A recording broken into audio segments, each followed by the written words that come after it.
like a shot. They say, can we not? The party don't start till I'm here, baby. Getting loose, getting drunk and falling in love with the weekend. I pray to God that tonight won't ever stop. We're going up, then we come down. Everybody's looking at me now. I'm gonna love you tonight with all I got. I don't have money, but I have fun. Staying at the parties, just trying to get some. And we gon' dance the night away, dance until the morning breaks. I don't have money, yeah, I got none. So what, we are young. Skipping the red lights, call it color blind. I'm risking my life, baby. Ignoring all the signs, I'm rolling the dice. Look what a sacrifice, it's crazy. Getting loose, getting drunk and falling in love with the weekend. I pray to God that tonight won't ever stop. We're going up, then we come down. Everybody's looking at me now. I'm gonna love you tonight with all I got. I don't have money, but I have fun. Staying at the parties, just trying to get some. And we gon' dance the night away, dance until the morning breaks. I don't have money, yeah, I got none. So what, we are young. So what, so what.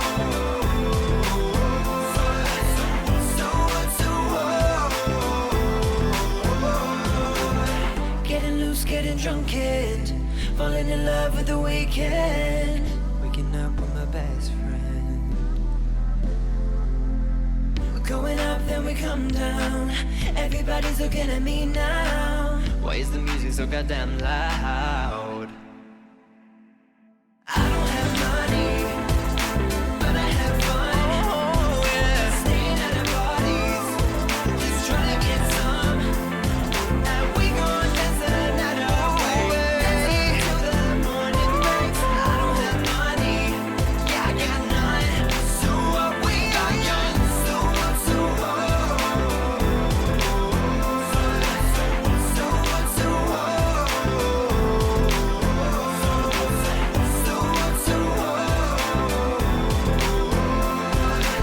don't have money, yeah, I got none. So what, we are young.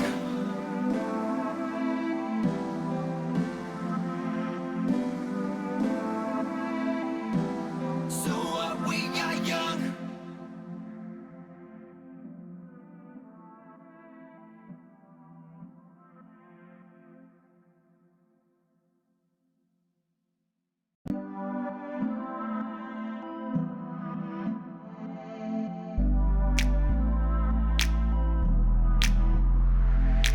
We got so much time, chasing morning light. Nothing on my mind, baby. Hit me like a shot. They say, can we not? The party don't start till I'm here, baby. Getting loose, getting drunk and falling in love with the weekend. I pray to God that tonight won't ever stop. We're going up, then we come down. Everybody's looking at me now. I'm gonna love you tonight with all I got. I don't have money, but I have fun. Staying at the parties, just trying to get some. And we gon' dance the night away, dance until the morning breaks. I don't have money, yeah, I got none. So what, we are young. Skipping the red lights, call it color blind. I'm risking my life, baby. Ignoring all the signs, I'm rolling the dice. Look what a sacrifice, it's crazy. Getting loose, getting drunk and falling in love with the weekend. I pray to God that tonight won't ever stop. We're going up, then we come down. Everybody's looking at me now. I'm gonna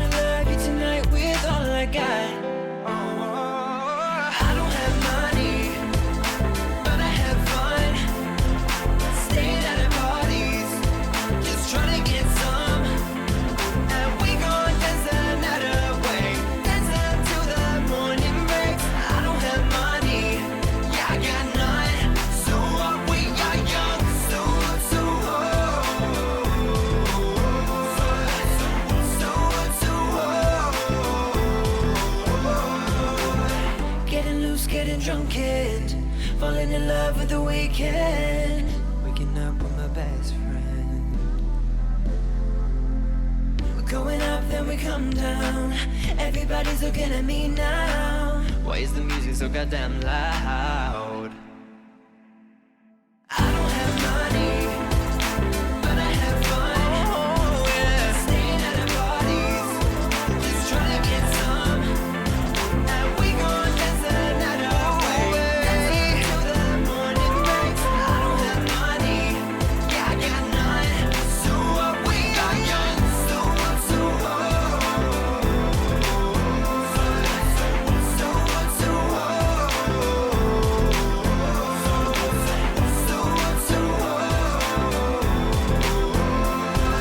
I don't have money, yeah, I got none. So what, we are young.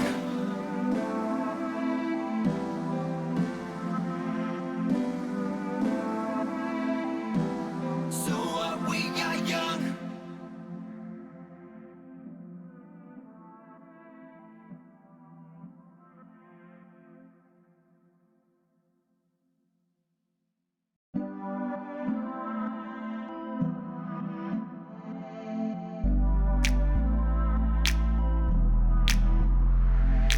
We got so much time, chasing morning light. Nothing on my mind, baby. Hit me like a shot. They say do me not. The party don't start till I'm here, baby. Getting loose, getting drunk, and falling in love with the weekend. I pray to God that tonight will never stop. We're going up, then we come down. Everybody's looking at me now. I'm gonna love you tonight with all I got. I don't have money, but I have fun. Staying at the parties, just trying to get some. And we gon' dance the night away, dance until the morning breaks. I don't have money, yeah, I got none. So what, we are young. Skipping the red lights, call it color blind. I'm risking my life, baby. Ignoring all the signs, I'm rolling the dice. Look what a sacrifice, it's crazy. Getting loose, getting drunk, and falling in love with the weekend. I pray to God that tonight will never stop. We're going up, then we come down. Everybody's looking at me now. I'm gonna love you tonight with all I got. I don't have money, but I have fun. Staying at the parties, just trying to get some. And we gon' dance the night away, dance until the morning breaks. I don't have money, yeah, I got none. So what, we are young. So what, so what? So what, so what? Getting loose, getting drunk, and falling in love with the weekend. Waking up with my best friend. We're going up, then we come down. Everybody's looking at me now. Why is the music so goddamn loud?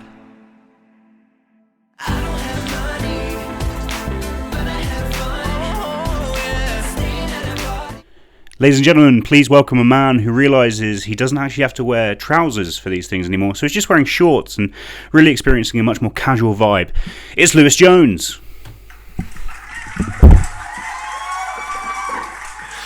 Thank you, you people. Too kind, as always. Love to hear your clapping and your adoration. I'm well. I feel good. I feel fresh this week. Maybe been a little bit of challenge to get here to this point. I felt very stop-start with writing the quiz this week, but I think it'll be fine. We'll see. Good evening to all in the chat. Tom Ives, Rodri, my mum, Yaroslav. Yaroslav says, am I officially British if I fell in love with Love Hearts? If you mean the sweet, yeah. Great Sweet Yaroslav. Can't beat them. Rodri says, Lou, change the song. My mother has started to catch on to the lyrics and is singing along. Well, I'm glad to hear it. I'm going to change the music in future weeks. If you have a band or something and you want me to play your music, I would love to do that. But at the moment, and as it has been for the last few weeks, we're playing music from Haverhill's Adam Evans. Adam actually has a new EP out tomorrow called Party on My Own. It's going on Spotify. Check him out on Facebook. There are links below. Vanda says, love the t-shirt. Thanks, Vanda. I'm a fan of this t-shirt as well. It's pretty good. But yeah, interesting week for me. To be honest, I felt a bit quizzed out at the start of the week. I spent my Saturday playing 10 consecutive games of University Challenge, basically. Quiz Bowl, it's called. I was representing Sheffield. And, man, it was a challenging day. We were against some big names, some top players, some people that have got semi-finals and higher in recent University Challenge seasons. Held our own. We lost 6 games, won 4, which was better than the last time a Sheffield team entered and lost all 10 of their games. So that was good. But my brain was broke by the end. The way the questions go is, they're not normal questions. It's like a big paragraph and you have to leap in. It was a lot. But it was a learning experience. I enjoyed it. Also, I've been watching a lot of quizzes. I always am. But I'm glad that Who Wants to Be a Millionaire is back this week. And in fact, tomorrow night, you'll be able to hear my voice on Who Wants to Be a Millionaire. I was a phone friend to last week's winners of this quiz. There was some controversy, of course, last week when one team... They got every single question right, but they are very, very good. And tomorrow you'll see Nina of that team on University on Who Wants to Be a Millionaire. She has been on University Challenge, but I am talking about Who Wants to Be a Millionaire. She'll be on Who Wants to Be a Millionaire, and I will be her phone a friend, so you can hear me have a little chat with Jeremy Clarkson. What other stuff did I want to mention this week? I'm doing some extra quizzes.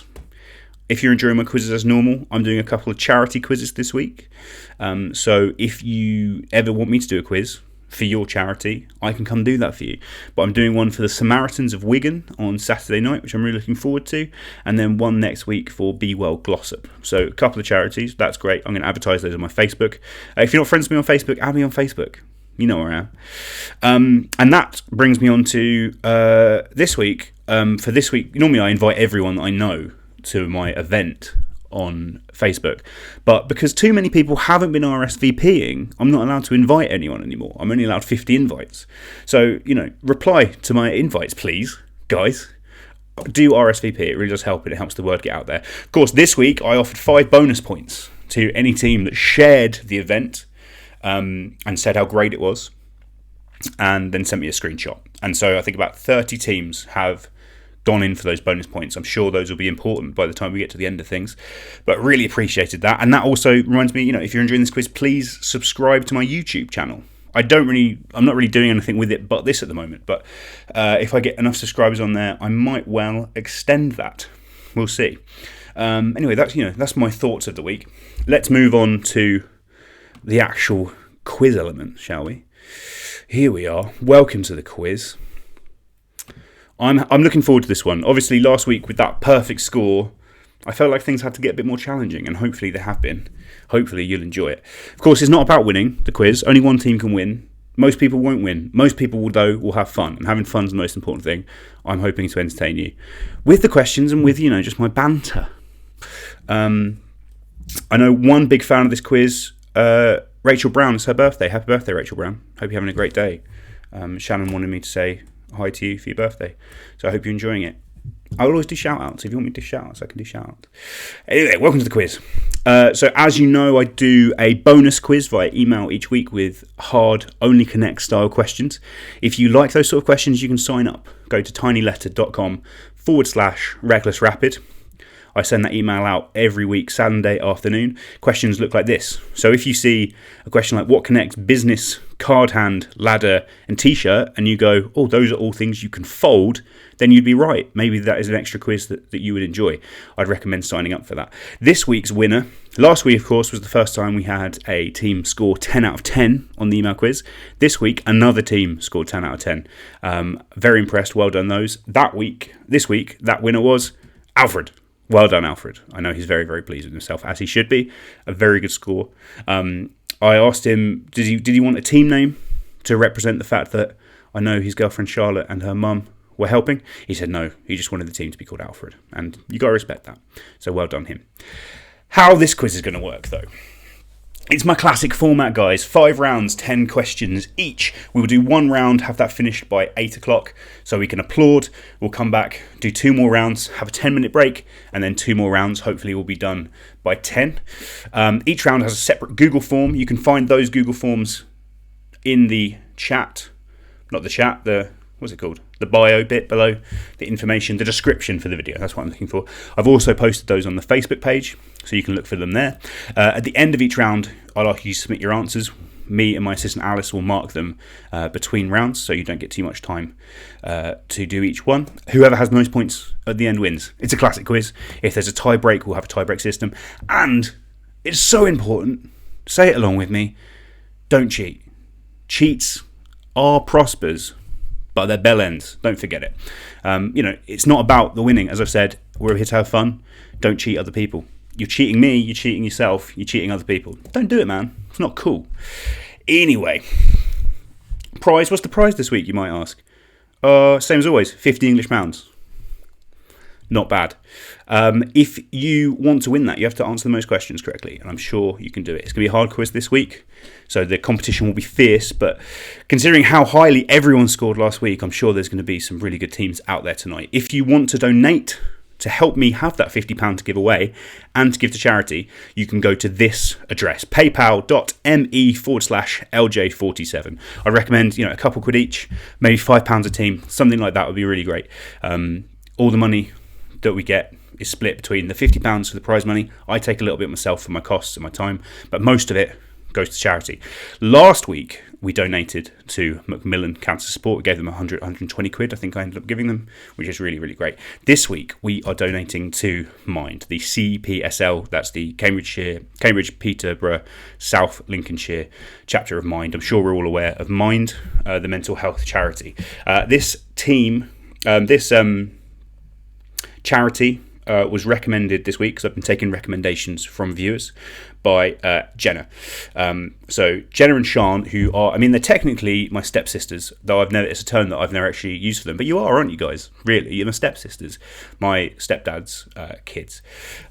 So they have sent this message. So regular quiz third pages, Sean and Jenna have an older sister, Hayley, who is currently in hospital, fighting for her life after suffering a massive stroke a few weeks ago. She's currently surviving against all odds. She's battled with mental health issues throughout her life, and so it would be incredible to raise some money, much needed, for her local mental health charity in her name. Despite all of her issues, she's one of the kindest, most giving people I've ever met, and she would love to help raise money for a charity that helps others experiencing their own battles. So that's from Jenna. So we'd really like to raise some money for them. We all know how much, even in this time, for all people, mental health is a real big issue. Myself, I spent for nearly 5 years working in mental health with particularly young people with mental health issues. Money really matters for these sort of things. You can't just do it on goodwill. You need resources. You need money. I saw a lot of great people, wonderful people who, because under successive governments, particularly in the last 10 years, the amount of funding had been reduced greatly, and we weren't able to help the people that we'd have liked to have. So money really helps. So if you can submit some money to us today to go towards Mind, that's going to really help. Thank you very much. Anyway, what are we on to? Next thing.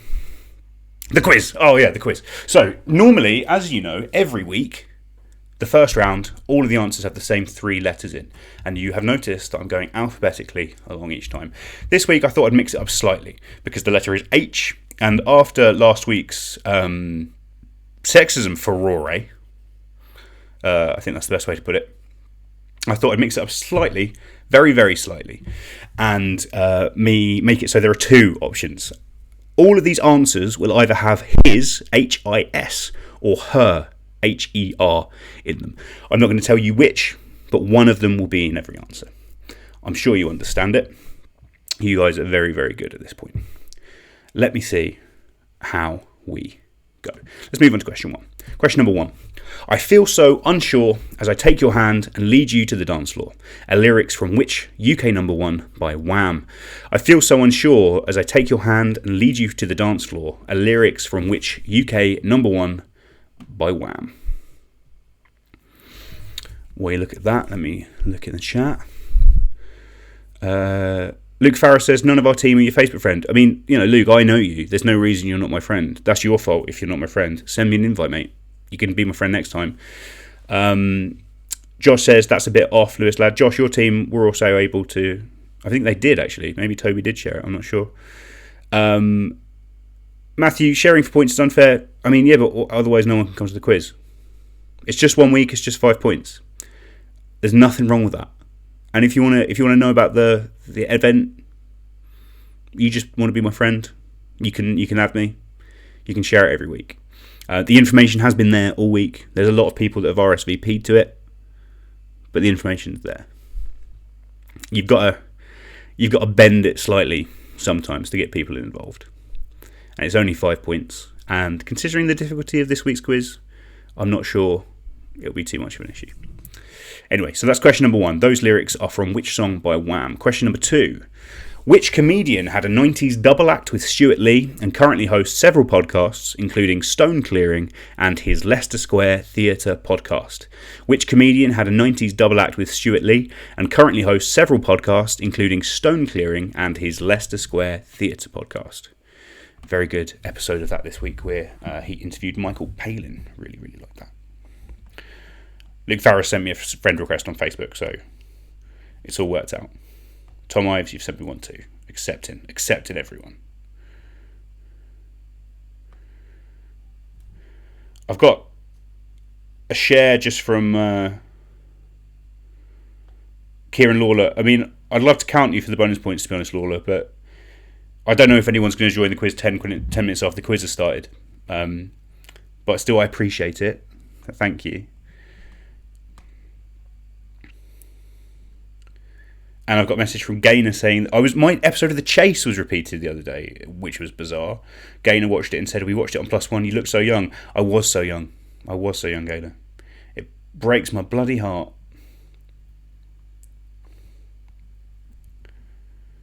People bloody doing the set. Oh, I will give the bonus points to the people that have sent it now.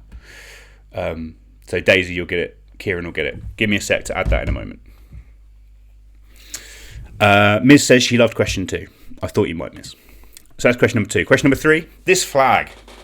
The other week when we did flags, I did some flag rating. I think this one's quite good. I like the sort of off-centre use of that triangle. The fact that it's got the edges, I think is very strong. And I quite like the chopped off top and bottom halves of the stars as well. It's interesting. Anyway, this is the flag of which country that has the capital city, Sarajevo. I nearly said that wrong, sorry. This is the flag of which country that has the capital city of Sarajevo?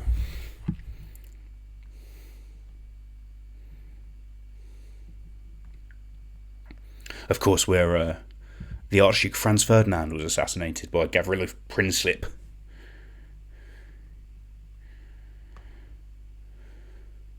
Sophie said, what if I shared it ages ago and invited 100 people to it? You're definitely worth it, Sophie. Sophie, because I couldn't add anyone to the event, Sophie added like 100 people, like pretty much everyone she knew. That's the sort of commitment I want from everyone. So next time when I come up with the event for quiz number 9, invite everyone you've ever met, please. That's question number 3. This is the flag of which country? Capital city, Sarajevo. Plum says, flag! Love it. He loves a flag, that boy. Yaroslav said, how did you actually get on TV? I applied, Yaroslav. So pretty much every quiz going will send out feelers for their production company or through their channel asking for applications. So if you search ITV, Be on TV, BBC, Be on TV, you'll find a link to every single TV channel, every single show that's looking for contestants. You can apply through there. Try and be fun. That's my main tip for trying to get on a show. Being intelligent is important, but nowhere near as important as being a fun, cool, interesting person who pops on the screen. That's what I'm trying to do. Also, don't be racist. One guy was racist once in an interview, which really just made me think, well, how are you supposed to get on this show, man? Just don't bother. That's question 3. Question number 4. Michael Corleone, Travis Bickle, and Daniel Plainview could all be said to be examples of what kind of movie protagonist often characterised by a lack of conventional morality? Michael Corleone, Travis Bickle, and Daniel Plainview could all be said to be examples of what kind of movie protagonist often characterised by a lack of conventional morality. I've missed the word "what" there. I do apologise.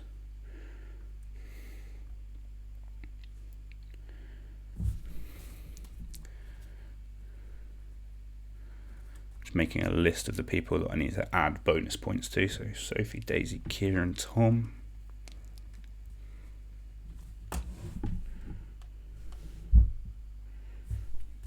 Goda.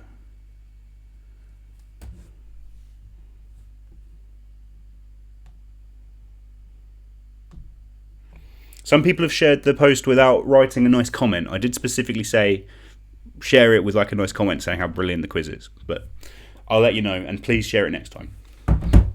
Anyway, that's question 4. Question number 5. Which American singer whose career started in the 1950s had his only UK chart topper in 1975 with When a Child is Born? That year's Christmas number 1.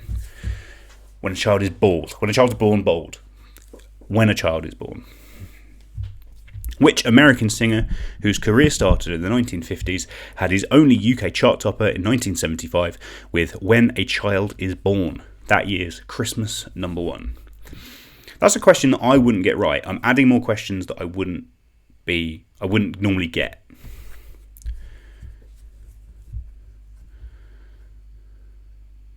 Vanda saying on that flag question, I knew Eurovision would come in handy one day. Eurovision, of course, would be this weekend, and I know a lot of people are missing it, so I'm glad that having some flag involvement is enjoyable.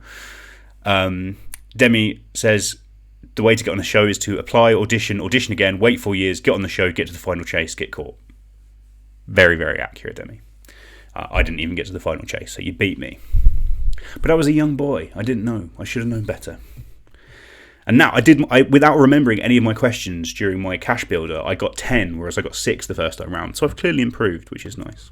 Though I didn't get a question about The Only Way is Essex right that I did back then. I've forgotten some things, but are they the important things? Probably not. Question number 6. Named for a former capital of Egypt, in which city was Martin Luther King Jr. assassinated in 1968?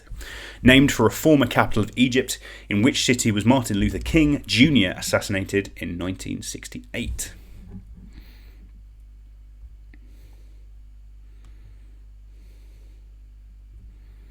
Get more friend requests. You can also just be my friend if you want. There's nothing wrong with that. You don't have to do it to share. You don't have to do it to share to try and get points off me. You can just do it because you're my friend and you love me and want to support me. But I don't mind.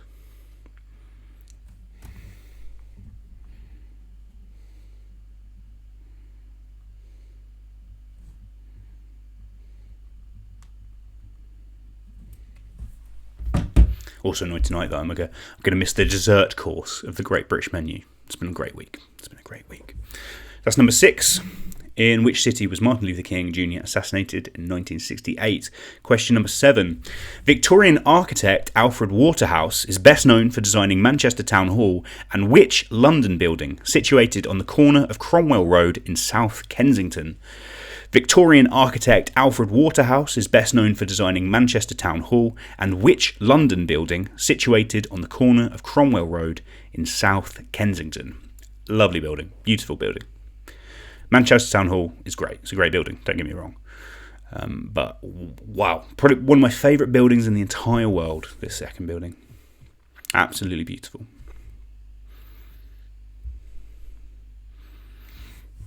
In the chat says, Paige says, anyone that knows me knows I bloody love a Christmas song all year round. Well, I think you might be happy later then, Paige. Don't want to give anything away, but another one might pop up. Let's see. That's question number 7. I'm conscious of time, so I'm going to go through these quite quickly, if you don't mind. Question number 8. 2017's As You Were was the debut solo album by which English singer, best known for arguing with his brother? 2017's As You Were was the debut solo album by which English singer, best known for arguing with his brother?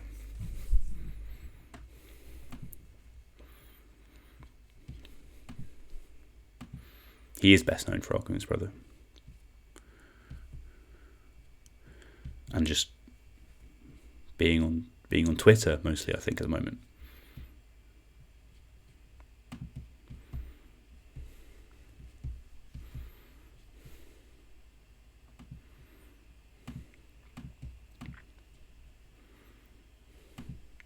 That's question number 8. Question number 9. Which Empress of Russia came to power in 1762 after a coup d'etat in which she overthrew her own husband, Peter III? Which Empress of Russia came to power in 1762 after a coup d'etat in which she overthrew her own husband, Peter III? I'll accept her name with either her regnal number or with her nickname, descriptive title.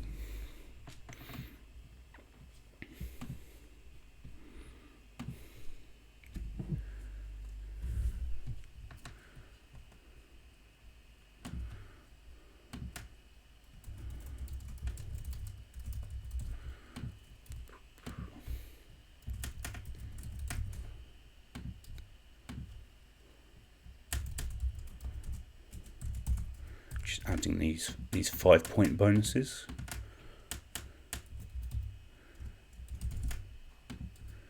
A lot of admin in this quiz. Don't mind it. Who doesn't know a bit about it? Normally I spend all my time doing my really difficult and complicated fantasy football league that I run with my own rules, so it's quite nice just having the simplicity of this replacing it. Shout out to all the members of the league who are playing tonight. I miss you very much. That's question 9. I'm going to include the break for clapping in the time that I'm giving you to submit your answers, I think, just because the way the timings are worked out.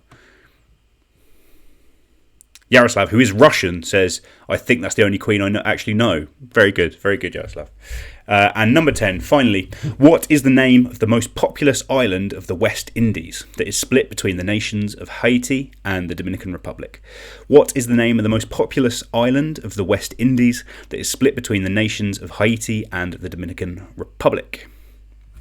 I'm sure a lot of you have been over there on a holiday. I hear it's lovely. Dominican Republic more than Haiti. I hear Haiti's also lovely, but obviously has some issues politically in the last 10 to 20. I mean, probably forever. I don't know much about it. The main thing I know about it is that it's where the end of Live and Let Die is set. I would never go to Haiti because I'd be worried that Baron Samedi would chase me and I'd kill him multiple times, but he'd still appear on the end of a train. Freaky, scary guy. Bond films need more mysticism, I think. I think it was a really great element they added in Live and Let Die. Not so great that James Bond having sex with a woman means that she loses all her psychic powers. Maybe not the best. But some great laughs in that movie. Some great laughs. Tee-hee. A great henchman. Anyway, that's enough of me talking about old Jimmy Bond. That's the end of round 1. Those are your 10 questions. So please make sure you've answered every question. You know his or her is going to be in the answer. So make a guess. It's worth your while. Spell your team name correctly. Make sure you're spelling the team name correct every time. Your captain is the same every time as well. That will be really helpful for us, making sure that we add the scores together. If you are someone I don't know particularly well who's joining in, you can add your phone number so I can get in contact with you if you think you're going to win. If you don't think you're going to win, you don't have to add your number, but it's nice just in case. I'm not keeping any of that data, so we are what's the word? Complicit? No, because that means it's sneaky. We're We're doing GDPR compliant. That's what we are. And once you've sorted all that, press submit. That will come through to us and we'll get marking. So I'm going to give you a few minutes to put those in. And we'll be back at 8:03 after you've been applauding. And we'll do the answers for that round before we go on to round 2. So I'll see you in a couple of minutes.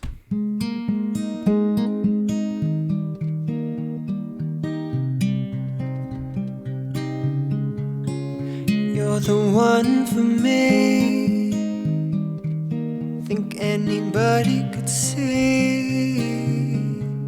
You make my heart skip a beat when I see you smiling, yeah. Promise I'll pick up the pieces when it hurts, for better or for worse. I'll give you every moment of my every night. I'll keep hold of your heart if you keep holding mine. My every second of my every day. What's mine is yours, isn't that what they say? Forever and always, forever and always. My heart beats only for you. There's nothing in this world that I wouldn't do for me to stay next to you after all we've been through. Promise I'll pick up the pieces when it hurts, for better or for worse. I'll give you every moment of my every night. I'll keep hold of your heart if you keep holding mine. My every second of my every day. What's mine is yours, isn't that what they say? Forever and always, forever and always, yeah. Promise I'll pick up the pieces when it hurts, for better or for worse. I'll give you every moment of my every night. Keep hold of your heart if you keep holding mine. My every second of my every day. What's mine is yours, isn't that what they say? Forever and always, forever and always, forever and always, forever and always, forever and always.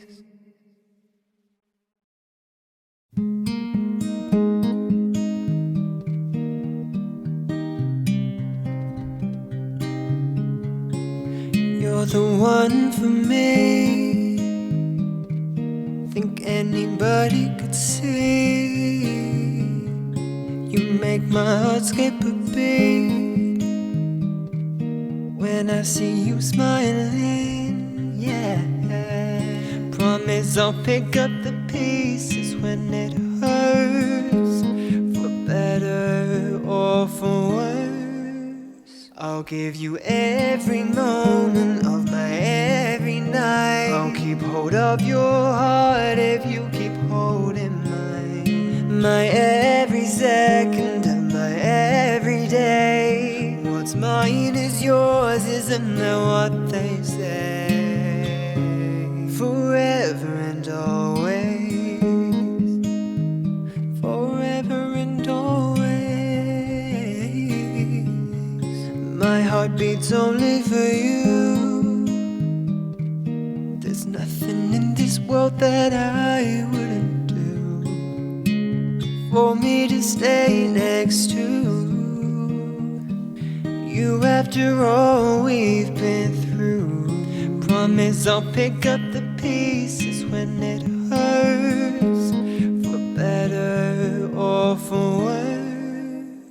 I'll give you every moment of my every night. I'll keep hold of your heart if you keep holding mine. My every second of my every day. What's mine is yours, isn't that what they say?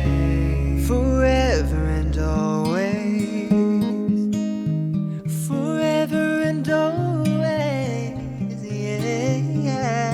Promise I'll pick up the pieces when it hurts, for better or for worse. I'll give you every moment of my every night. Keep hold of your heart if you keep holding mine. My every second of my every day. What's mine is yours, isn't that what they say? Forever and always. Forever and always. Forever and always. Forever and always. Forever and always.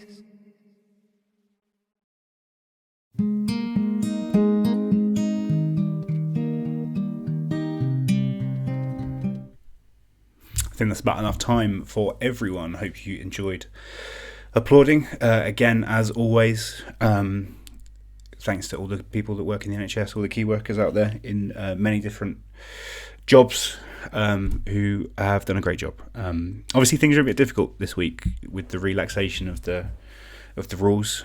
Still not sure how that's going to work out, but remain extremely grateful for all of those who support us. I know there's a few people doing the quiz that are involved, so thank you so much to those guys. And hopefully we can do more to support those people supporting us in future. Anyway, on to the answers for round one. I think the split's working out quite nicely. Let me just check if I've got everyone's answers in. Dan Harling's in, which is always a good sign. We've got about 57 teams, so I'll give you another minute or so to get them in. See that I've got quite a few new players this week, which is great to see. And a few of those I think are going to be very strong, actually. So I'm really looking forward to seeing how this one works out. I'm really worried about my hair. My hair dried in a nice way, but a bit... Sapna Pudding says, what did I miss about bonus points? Anyone who shares the event on their Facebook page, Sapna Pudding, can get 5 points. Obviously, that's passed now for the week because no one else can join in. But, just share the Facebook. If you enjoy this quiz, I really would really appreciate it if you share the event. And, don't just share it. Leave a little message saying, I've really enjoyed this quiz. Give us some reasons. Sell it to the people. But I really thank everyone that has done that already. I really, really appreciate. It's nice to hear from people how much they enjoy this and how it's highlighted the week. And, I've had people message me saying, like I had one this afternoon saying, I've had a really crap day, I had a crap week, and I saw this was happening tonight and just, made me smile. So I really love to hear that. That's as important as anything. The fun, the enjoyment, having something to look forward to. So thank you, all you guys. I'm just trying to entertain you. Nigel says, cool t-shirt this. Raw. It is I'm really happy with this t-shirt. It's one of my favourite t-shirts. It's got a really good way. It's worn away in the exact correct way. It's worn in. I've got 61 results, so I think that is pretty much everyone, which is good. We're staying around the same number of teams, which is great. I would, as you know, like to extend the number of teams we get involved, so please do share, tell your friends. Let's see what the answers were then in round number one. His and hers. Question number one. I feel so unsure as I take your hand and lead you to the dance floor. Lyrics from which UK number one by Wham. That is, of course, Careless Whisper, a tune. One of the great sax lines, one of the all-time great sax lines. Actually written only by George Michael, but credited for both of them because he knew it would do quite well and he wanted Andrew Ridgeley to make sure he had some bunts for the rest of his life. A lovely man, George. Much, much missed. Number two. Which comedian had a 90s double act with Stuart Lee and currently hosts several podcasts, including Stone Clearing and his Leicester Square Theatre podcast? Of course, that podcast is RHLSTP, or RHLSTP, and that is Richard Herring. What a guy. I met him a few times when we went to the Junction. Lovely man. Question number 3, whose flag is this? Capital city Sarajevo, that is Bosnia and Herzegovina. You need both. You need the Herzegovina because the country is called Bosnia and Herzegovina. But as I said, yeah, a really strong flag, doing some stuff that other flags aren't doing, which you like to see. You know, we've all seen a tricolour. Do something new. Question number 4.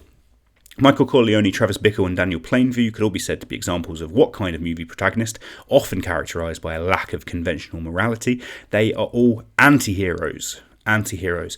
They're the lead, but they're bad. They do bad things. They're bad people, but you still sort of root for them. They're anti-heroes. Question number 5. Which American singer whose career started in the 1950s had his only UK chart topper in 1975 with When a Child is Born? That year's Christmas number 1. That was Johnny Mathis. Johnny Mathis. Google him. Weird looking bloke. But he's been working since the 50s. Incredible. He's like an American Cliff. Maybe even weirder than Cliff. Cliff's pretty weird. That's question 5. Question number 6. Named for a former capital of Egypt, in which city was Martin Luther King Jr. assassinated in 1968? That was, of course, Memphis, Tennessee. Question number 7. Victorian architect Alfred Waterhouse is best known for designing Manchester Town Hall and which London building situated on the corner of Cromwell Road? That is the Natural History Museum. If you've never been, I'm sure you have been, do go. Even just the architecture of the building, fantastic, but the exhibits themselves are great. Question number 8. 2017's As You Were was the debut solo album for which English singer? That was Liam Gallagher. Of course, he'd done work before, not with Noel, but that was as a band with Beady Eye. This was the first thing just released under his name, Liam Gallagher. Number 9, which Empress of Russia came to power in 1762 after a coup d'etat? That was Catherine the Great or Catherine II. I'll accept either. Question number 10. What is the name of the most populous island of the West Indies, split between the nations of Haiti and the Dominican Republic? That is Hispaniola. So that is your lot. I can see we've had some very good scores on that first round, which is always a pleasure to see. Hopefully you'll continue from there. But as I said, definitely made it a little bit difficult. More difficult this week. In the notes, Aidan says, have you filed your taxes? No, Aidan. I've not. I mean, it's May, and I don't really have any income, so I'm definitely not above the taxation limit, so we're okay there. And Jake says, will you accept anti-heroes with a space? Yeah, definitely, Jake, don't you worry about that. The her's in there, you got anti-hero, a space doesn't matter. It's never, unless it is a spelling competition, this quiz is never a spelling competition, as a rule.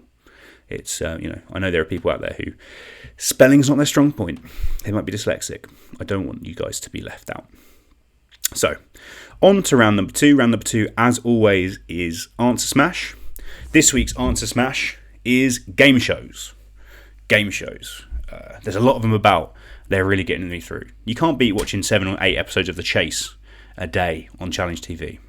It's the peak of life, as far as I'm concerned. How does Answer Smash work, in case you've not done this before? So I'm going to show you a picture. That is going to be a picture of a still from a game show.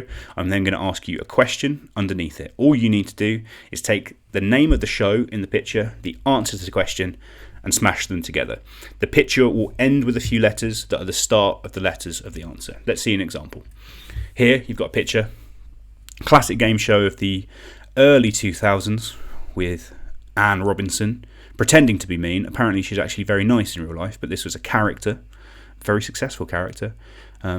She was, of course, in Doctor Who as a robot, the android. She tried to kill Billy Piper. It was the Daleks. It was something to do with the Daleks. Great episode.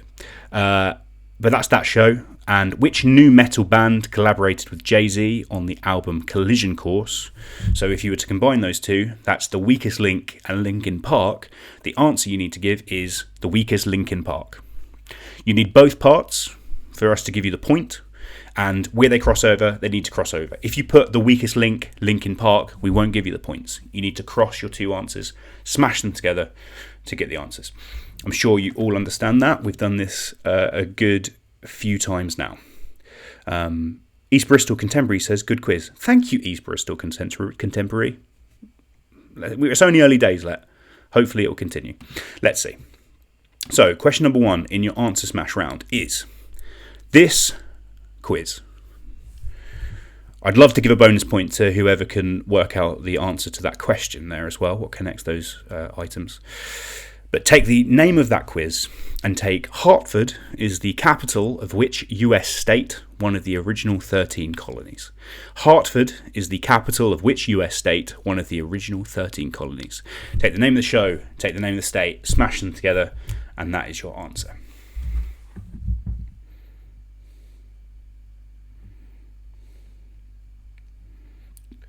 Got a friend request from Michelle Pelling. Why aren't we friends already, Michelle? That's strange, considering how long we've been friends. It's not your fault, it's my fault as well, of course, but it's still weird.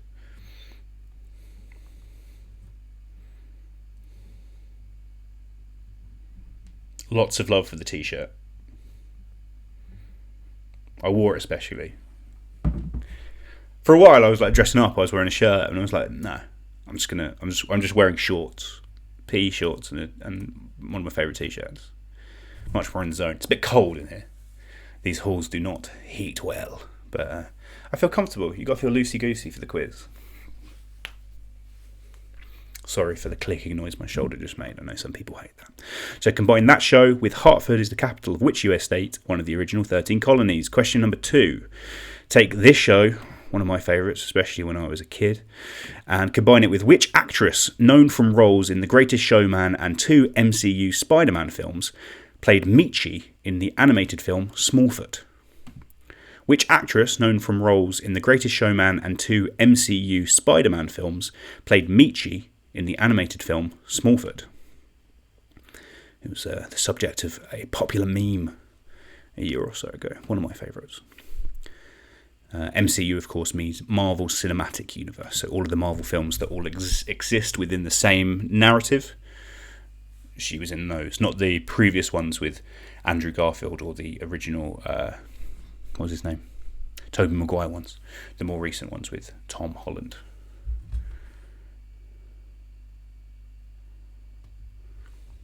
Mel sent me a message that I don't understand. So that's like every day of my life, really.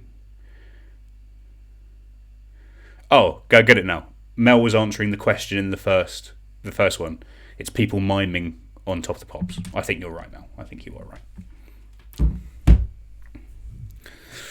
That is question number 2. Combine that show with which actress played Michi in the animated film Smallfoot. Question number 3. This show, maybe slightly meta considering the round. That show, what a lineup there. Jamie Theakston, what an absolute boy. Combine that show with which company based in Nottingham create the Warhammer series of role-playing games? Which company based in Nottingham create the Warhammer series of role-playing games? I know there's definitely going to be some of you out there that are Warhammer players at school. I was around Games Club where we played Warhammer. I never actually really played Warhammer because I couldn't afford the figures, but I did go. I'm sure some of you'll have seen these shops. The shops actually have recently changed their name, so the shops are called Warhammer, but they used to have this name, which is the name of the company. There's one on Regent Street in Cambridge for all the Cambridge-based players. I'm not sure if there is. There might be one in Sheffield. I'm not sure.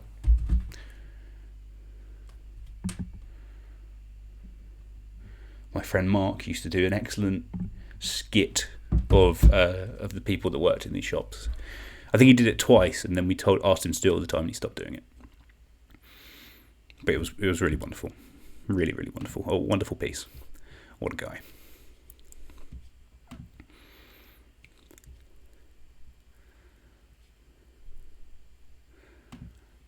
So that is question number 3. Question number 4.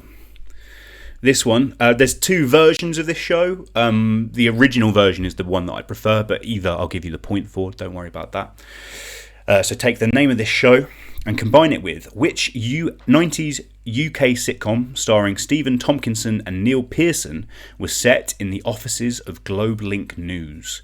Which 90s UK sitcom starring Stephen Tompkinson and Neil Pearson was set in the offices of GlobeLink News? I once won. There's the quiz machines you used to get in the pub. You still get them in the pub. I can't remember pubs. It's been a while. since pubs, isn't it? But the machines you used to get in the pubs, the quiz machines.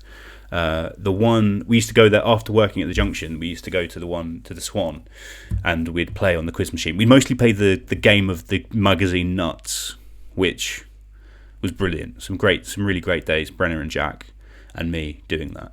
But once we played this game, and we won like the whole £20. We didn't lose any of the money. We won the whole £20. I think Hayden, I don't know if Hayden's doing the quiz tonight. I've not seen his name, but he's been doing it most weeks. It was you and me, Hayden, if you remember. And we won the whole £20, and it remains one of my greatest quizzing accolades. It really does. I mean, I think the machine was going to pay out because the questions were a piece of piss, but still, it was impressive. So that's question number 4. In the chat regarding, I think, question 3, Josh Chalice says, some still have the name. I'm glad to hear it, Josh, because that frontage, those colours, much better than the Warhammer, I think, is a bit reedy. And Andrew Hurd says, they are the loveliest social pariahs in the world. You are not wrong. Lovely people in there. They're committed. They're committed to Warhammer and the Lord of the Rings role-playing game and Warhammer 40k. More of a 40k guy myself. Love a Tyrannid. Love the Tau. Getting too nerdy. Hayden is here. Pause around. He's loving it. And Plum says, do you not go to the Kingston Arms? Best pint of Jaipur in the world. Do go to the Kingston, Plum. Love the Kingston. Great pub. But for your everyday pub, it's the Swan. Swan is home. Particularly when we were working at the Junction and we'd finish work at about 11:30. The Swan was always open until 2.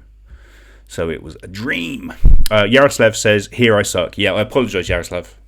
I do try and make rounds knowing that you will be at a disadvantage with UK TV. But, sometimes I've got to do other stuff. My apologies, mate.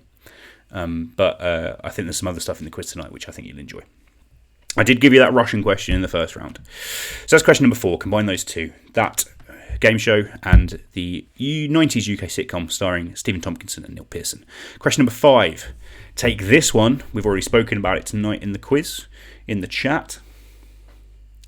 And combine it with which British drum and bass duo's album, No More Idols, featured their highest charting single, End Credits, featuring Plan B. Which British drum and bass duo's album, No More Idols, featured their highest charting single, End Credits, which featured Plan B. Sean says she used to work at the Junction. I didn't know that, Sean. That's weird, that's never come up before, to be honest.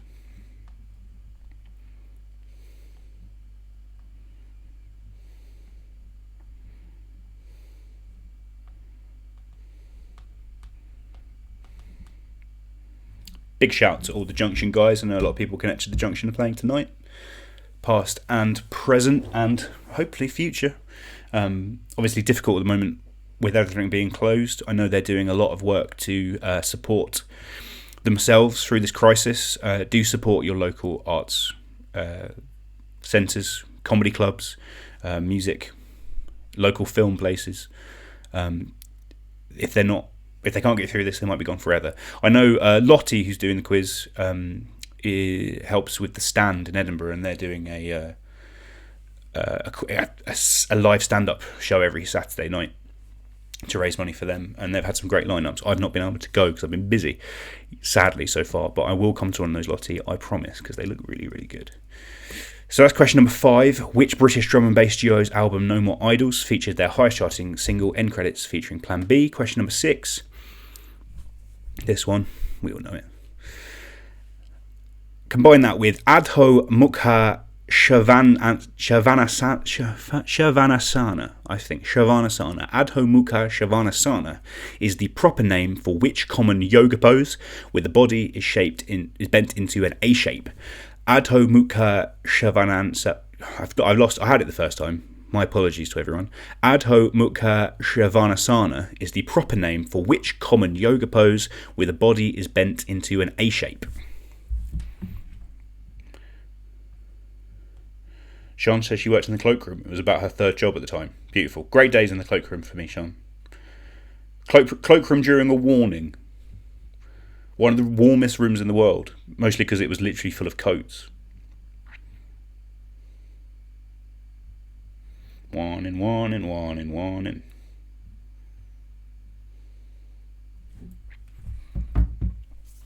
So combine the name of that show, classic show, with Adho Mukha Shavasana is the proper name for which common yoga pose. Question number 7. This one, I've been on this one myself, and I did win. You can catch it on all 4, but don't, because my hair was awful. To be honest, it was 2016, and I was in the middle of a breakdown. Still managed to win a very tough quiz on TV, so it wasn't all a waste. But it wasn't my best style-wise. As much as I need a haircut now, God, I needed a haircut then. Though I did completely destroy a guy with a series of nominates, which again, one of my proudest quiz achievements.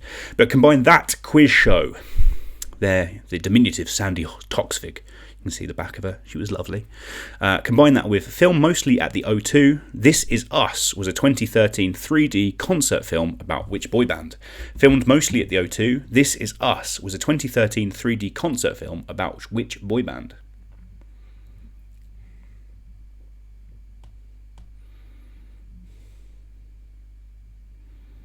I've not seen it myself, but I know there's some people in the chat who I'm sure have. I saw earlier on Twitter a member of this boy band do a very strongly worded takedown of Matt Hancock, which was lovely to see.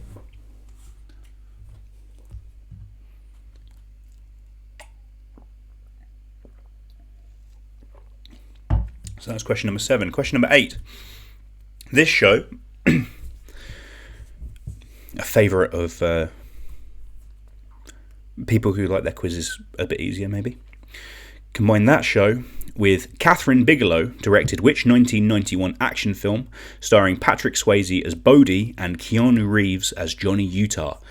Catherine Bigelow directed which 1991 action film starring Patrick Swayze as Bodhi and Keanu Reeves as Johnny Utah.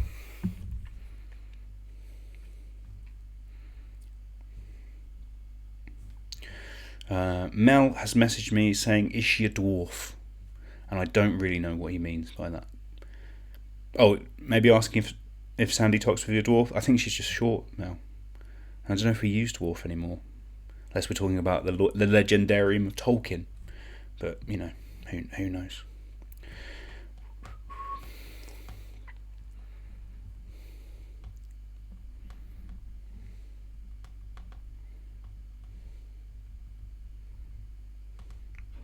Anyway, that's question number 8. Combine that show with Catherine Bigelow directed which 1991 action film starring Patrick Swayze and Keanu Reeves. Question number 9. This is here especially for Brenna. I know Brenna misses this man a lot every day. And, what a show it was. But combine that show with the ornamental tree Salix babylonica is more commonly known by what alliterative name? The ornamental tree Salix babylonica is more commonly known by what alliterative name?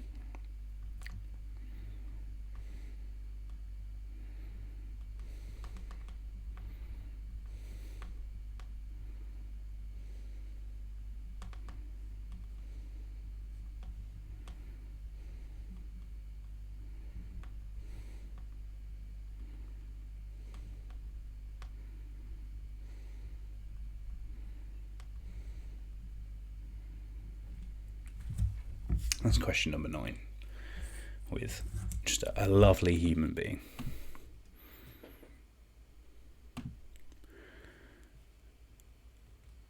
Yaroslav says, I need to admit that I'm still giggling from surnames that end in cock. It is funny. It is funny they end in cock. Luke says, our team can't believe how many quiz shows you've been on, and other quiz participants.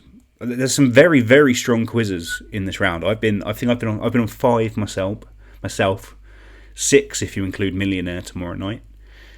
Josh says Demi's nan was on this show.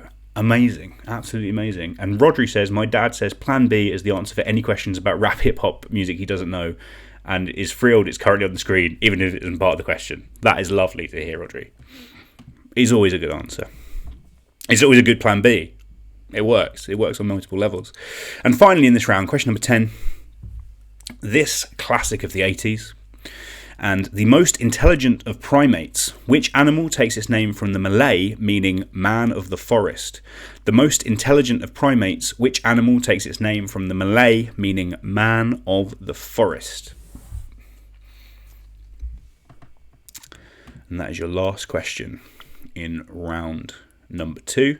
So get those submitted over to us. I'm going to give you to 1/2 to submit those. So please make sure you've answered every question. Guess. If you've only got one half, guess the other half. You might get it right. You never know. Spell your team name correctly. Have the same team captain. That really makes it useful for us working it all out. And then press submit. That'll come through to us. So I'm going to give you 3 minutes up until 1/2, and we'll mark them then.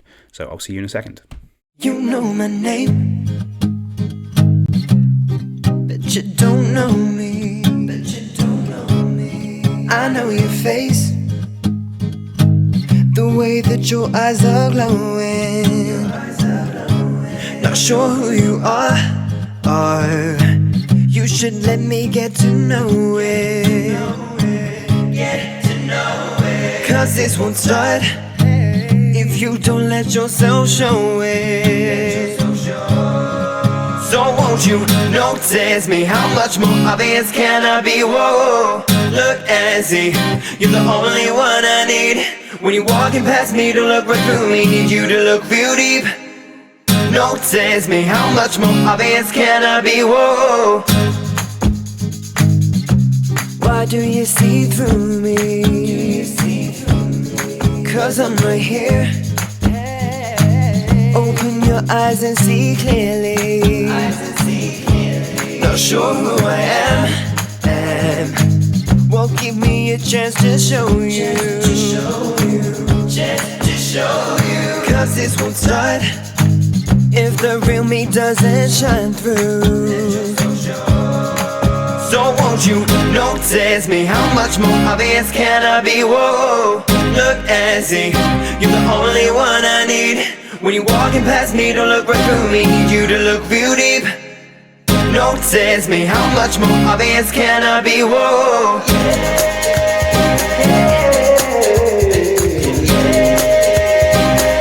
Notice me.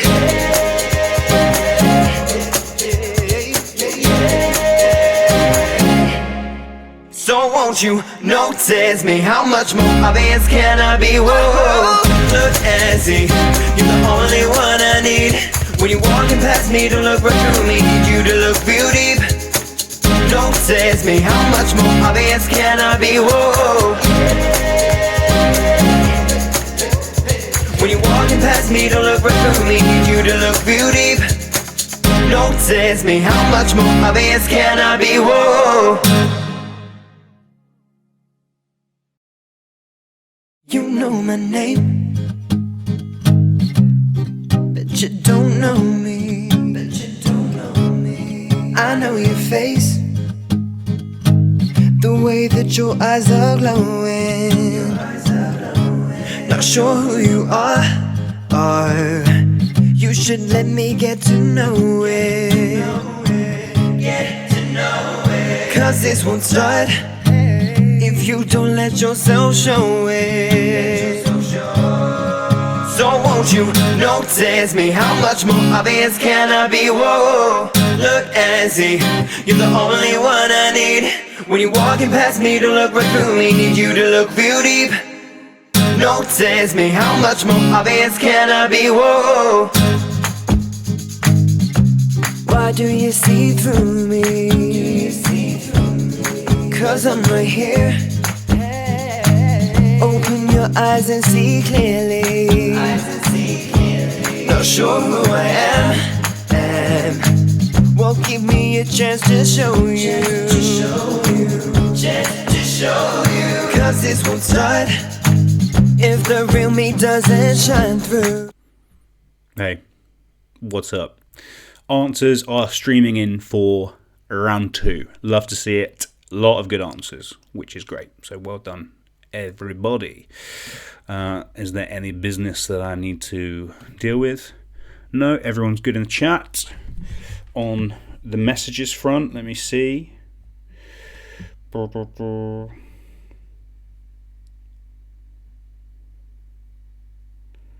Sean says that the answer form disappeared, which is not great. But she says she worked in the junction around 2001, saving for a summer in Napa. Yes, please. You don't hear enough about Napa anymore. It was really, it was the place to be early 2000s. I have to get asking around and see if people remember you at the junction, Sean. Chris Tit says, can we get a live update on signed headshots? Chris was a number of people who would like a signed headshot of me for some reason, or their mums want. I've looked into options for it. It's getting them signed without having to go places back and forth. But I think I can make it happen if that's really what you want to do. If anyone else wants a signed headshot from the number one quizmaster of the quarantine, you know where I am. It's not Jay. Jay is not the main quizmaster because he's incompetent. I'm really very good. Anyway, let me just double check that everyone has got their answers in for round 2. I've got a good couple more to come in, I think. Has Harling got his in? Ooh, I don't see it. I do not see it. So Harling, get it in. He's always last. But again, some really strong answers throughout, which is lovely to see. Great, I think that's everyone. So let's take a look.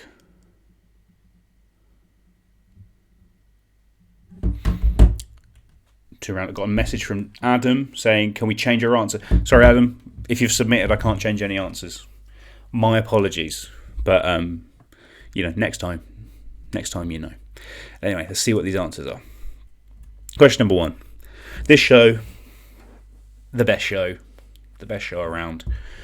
I love it. If anyone wants to apply to be on the show with me, let me know, because I'd really like to go on it. That, of course, is Only Connect, and Hartford is the capital of which US state? That's Connecticut, so the answer is only Connecticut. Only Connecticut. Pretty good. Should have been a good, easy start for you. Question number 2. This show, that's my favourite. To be honest, I really liked the Ed Tudor Pole era of this show, but of course the original era often is best, but Rich Ayoade is doing a good job at the moment as well, combined with which actress is known for those roles. She played Michi in Smallfoot, of course. Zendaya is Michi. LeBron James is Gwanji. I think Common is Stonekeeper, or is Danny DeVito Stonekeeper? I don't remember. It's been a while. But anyway, so combine the Crystal Maze with Zendaya, you get the Crystal Maze Zendaya. The Crystal Maze Zendaya. A slightly harder one. Question number 3. Being a little bit meta, considering I have completely ripped this round off of this show. That is, he's not pictured, but it is his House of Games. It's Richard Osman's House of Games, and the company that creates Warhammer is Games Workshop. So the answer you wanted is Richard Osman's House of Games Workshop. If you just put House of Games, you're not getting it. The answer needs Richard Osman. It is his House of Games. It's Rohog, not just Hog, guys. That's question number 3. Question number 4. This show, presented by Davina, it was quite a good show. I thought had a couple of format problems I didn't love, but mostly strong. So there was recently an 100k version of it. I'll accept if you put that, but best known as the £1 Million Drop.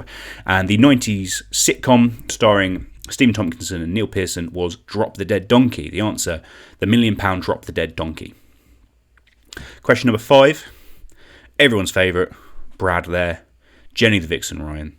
She's very, very good. A lot of people give her stick, and it's just because she's a woman, because she has the highest win percentage. If you don't believe me, you can go on to One Question Shootout, which has all the stats for the chase. It's a fantastic website. She's definitely the best. And that, of course, is the chase. And the British drum and bass duo who had the song End Credits featuring Plan B is Chase and Status, so it's The Chase and Status. The Chase and Status. Question number 6. This tea time staple on Channel 4, of course it was the first show to ever be aired on Channel 4, is Countdown, Nick Hewer. I still don't understand how he got the job, but he's good at it in a weird way. And it's also mental that he's literally the second longest host of it after Richard Whiteley. Obviously it's still a while to go for Richard Whiteley because he presented it for over 20 years, but even so, mad.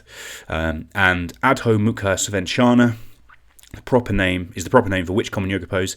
That's downward dog. So the answer is count downward dog. I also accept downward facing dog. That's sometimes called that as well. Question number 7. This show here presented by Sandy Toksvig on Channel 4. They're not doing it currently, but it did run on Channel 4 in its original incarnation presented by William G. Stewart for a good 20 years.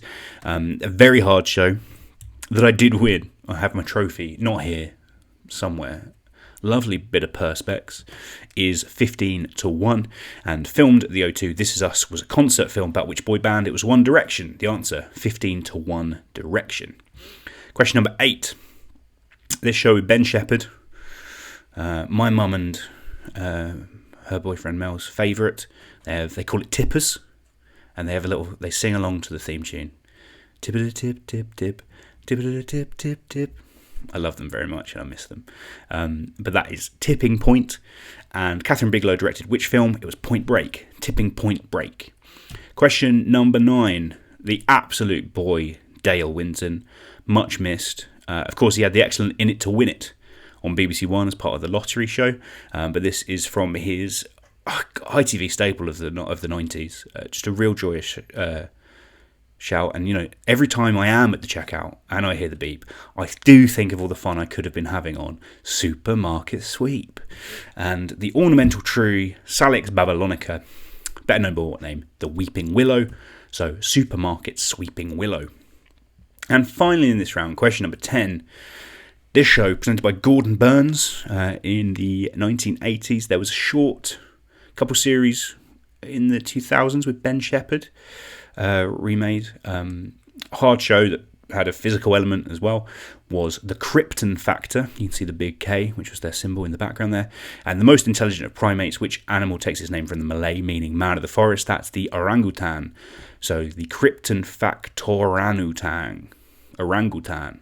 Krypton Factorangutan. There you are. I'm sure you enjoyed that. So that is the end of round 2. Well done. Saw that we got some good scores out there. Let's see what's happening in the chat. So Ms says, does anyone know the connection in the Only Connect screenshot? So the connection there is, Ms, they're all people on Top of the Pops who were pretending to play the song that weren't actually involved in the song. So yeah, there's Liam Gallagher obviously wasn't a guitarist in Oasis, but he pretended to play the guitar, etc. Luke Farrar says brutal. Michelle Jones says harsh. Matt the Whale says outraged. Hog is general parlance. I'm sorry, guys. It's called Richard Osman House of Games. That's the title. I need the whole title. Peter Burrows says, anyone else now playing Wake Me Up When September Ends? I don't know what that refers to, Pete, but I enjoy it. We all love that song, don't we? Anyway, that's question number 10. On to round number 3, which always is the music round, and I think I've got something interesting and challenging for you this week. So I'm calling this music round Just the Two. How does this work? I am going to show you and read you the lyrics of a song.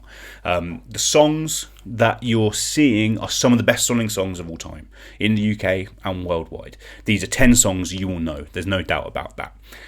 I'm going to give you the year that song was released, and I'm going to show you the lyrics. However, for every word, I'm only going to show you the first 2 letters of each word.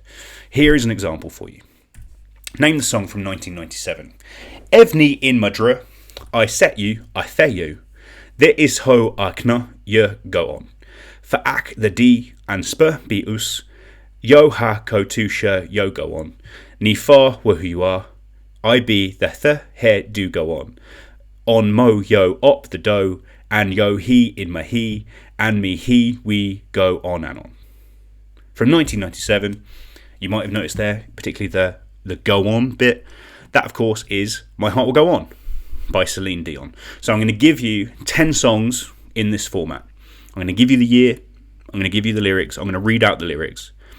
You just have to tell me the name of the song, not the artist. Name the song.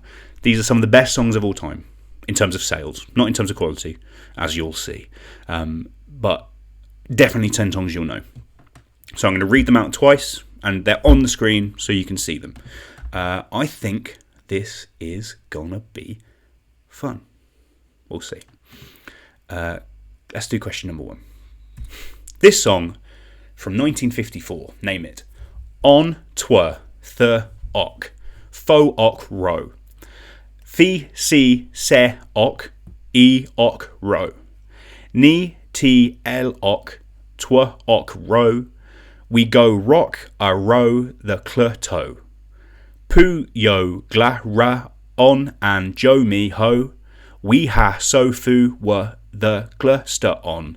We go row are the clutu. We go row ti bra da. We go row are the clutu. I'll read that again. This song from 1954. It's old, but you definitely have heard it. On to the ok, fo ok row. Fi si si ok e ok row. Ni ti el ok twa ok row. We go row are the clutu. Pu yo gla ra on and jo mi ho. We ha so fu when the cluster on. We go row are the clutu. We go row ti bra da.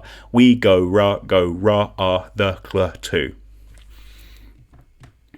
Absolute tune.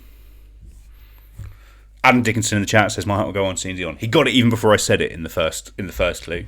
My sorry that I didn't notice you absolutely smash that. Stacey says no need to be so harsh about Rich Osman. You've got to include him. You've got to include him for it to be right. Stace, my apologies. Sure, he's a lovely man. I've met him, of course, when I was on 2 Tribes, which I did win. And as nearly everyone from Cambridge will have seen him walking about, because he is very tall. Lots of great jokes about me saying that first question. Nigel says you sound like you're reading Chaucer. I get that, Nigel, for sure. Phil Weaver says didn't know you spoke Apache. It does really have that vibe, that vibe, Phil. Rodri says no insult to me, but you're getting muted for this one. Much easier without your stuttering. Okay, we'll see, Rodri. Anyway, that's question number 1. Question number 2. This is from 1992. If I shouldst, I wo on be in yo wa. So il go but kn il the of yo evsta of the wa. And I we al yo. I will al yo mada yo. Again, as I said, these are big hits this round. I'm not trying to get them. Nancy has sent me. She said you reading the clues on this round, and she sent Ron Burgundy gif saying I immediately regret this decision. You're not wrong, Nance, but I'm getting through.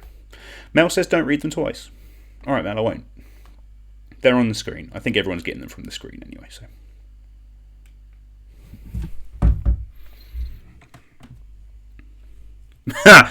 Josh Chalice says you sound like a Jadoon lad. I really do. It's very Jadoon, I've got to admit. Vanda says this might be her favourite music round. Very high praise, Vanda. I know much you've enjoyed the previous one. Anderson says Osman, biggest hands I've ever shaken in my life. They are massive, freakishly massive. Lee was on Pointless once. Did well, but not quite well enough, as I recall, Lee. I know I was rooting for you. You're on Ash, I think, right? I think you're the first time I knew someone who was on a quiz was when you guys were on that. If you've been on a quiz, write in the comments. I love to hear about it. So that's question number 2. Question number 3. This song from 1984. Do it. Where yo want to go do it. Do it. Where you want to go. Do it. Where you want to sue it. Chit it. Do it. Where yo want to go. Where you want to go. That one should be nice and simple.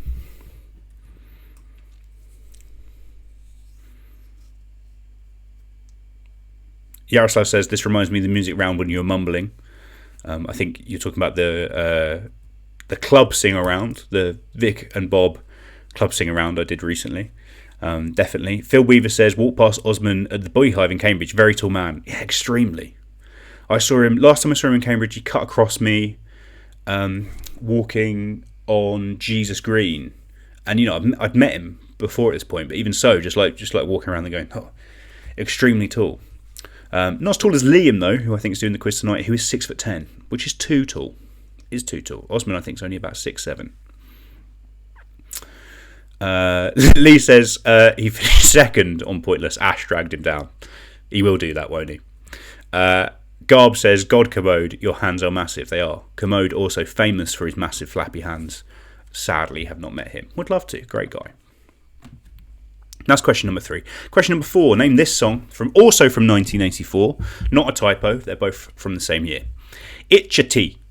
The no ni to biaf. Atchiti. We li in li and we basha. And in uwa o plu. We caspa aspa joe. The yo are the wo achiti.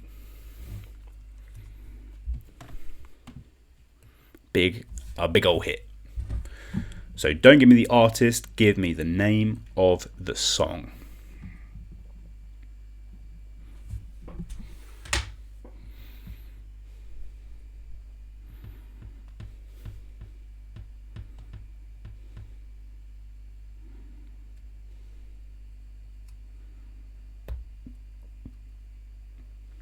Got a clarification from Sophie that Liam is actually 6'9" and 3/4, and he's very sensitive about it. She was never allowed to tell anyone. Well, I've told everyone now.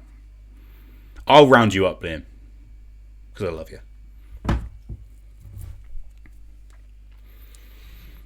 That is question number 4. Question number 5 from 2004. Ko u of Maka and I be do jerfi. Go be do be I wa it al. It's the u we aki ho di et en up lither. It wa o aki it wa o aki. No amfa as an shika aka. We he ha asma and shata adra.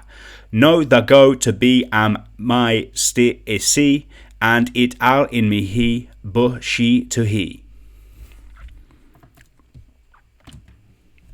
I should have called this the Jadoon round. I think Josh is definitely right. It definitely the Jadoon round. If I ever do it again, I don't think I've not really repeated a style of music round since we started doing the quiz 8 weeks in. Same for the round 4s, which I've been trying to keep different every time. But I might. I'm naturally quite lazy, so I might repeat styles in future. And as always, if you've got an idea for a round you think might be fun, I'm up for giving it a try. A lot of people always just ask for a picture round. I'm trying to get away from just having one round like picture round. The answer smash I think kind of includes that idea, the picture round, and in the other rounds I'm trying to include a picture one here and there. Certainly in the connection round today, a couple of them are picture based. But if you got like an interesting little wrinkle, that's what I'm much more interested in. Not just geography is not a round that I want to do. If it's something a bit more interesting, like the stuff I do, I'd be really happy to hear your ideas and give you a credit. So please do let me know. Daisy says, Richard Osman got on my train with his 2 tall kids once. They were equally as tall. Does not surprise me. Whole family of big old freaks. But I'm sure they're all very clever. So that's number 5. Number 6 from 2013. It mise kra wa ambotasa. Sashihi yokata abra. Amaho I ba the ko go to spa. With the I li iduka ba by the wa. Kla'al if yo feel la ahro we aro. Kla'al if yo feel le ha is the tra. Kla'al if yo nahwe ha is to yo. Kla'a if yo feel la the wa yo wa do. Pretty good. It's a big hit.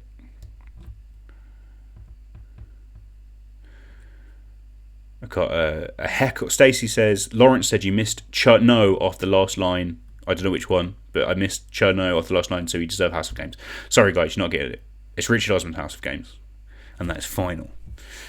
Also, I'd like to take this opportunity quickly just to say thank you to everyone who has donated some money to us tonight already. Really, really appreciate it. As I've said, we're donating money to the Cambridge, Peterborough and South Lincolnshire chapter of Mind. So really appreciate those donations.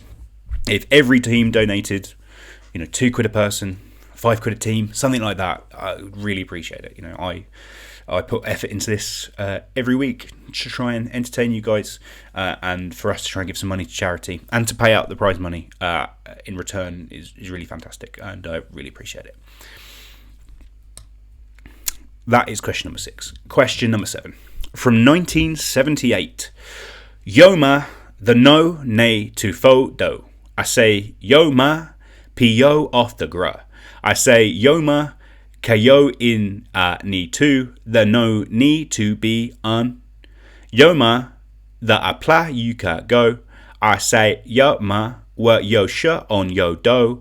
Ya ka statha and I'm show yo we fa my way to how I go tea.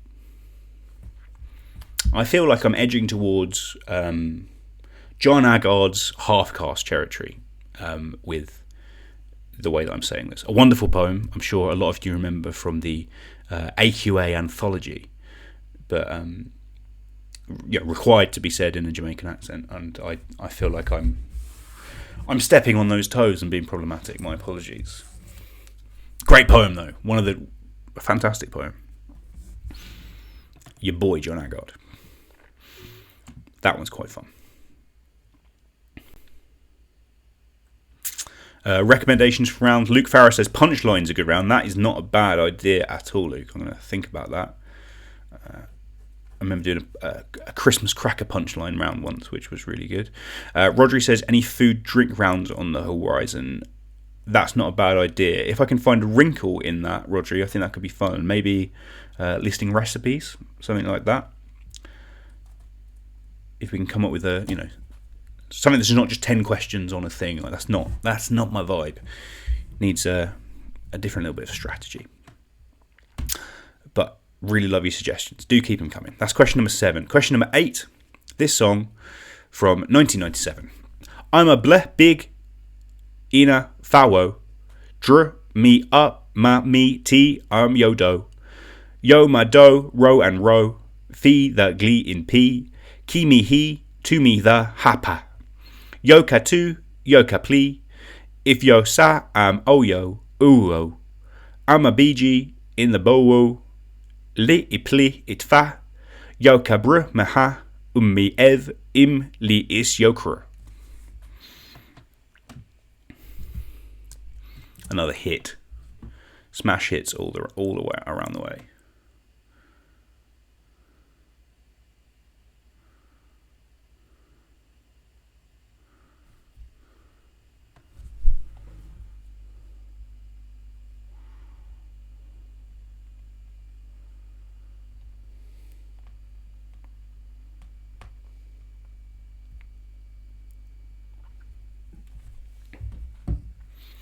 Paige says Tenable. Bloody love that show. Not a bad idea to do some sort of Tenable round, Paige. Definitely. I would like, when I've done pub quizzes before and I've run pub quizzes, I do love to do a sort of multi-point round. It's hard to do it in this system just with marking, but I'm going to look at options and see if we can do something in future.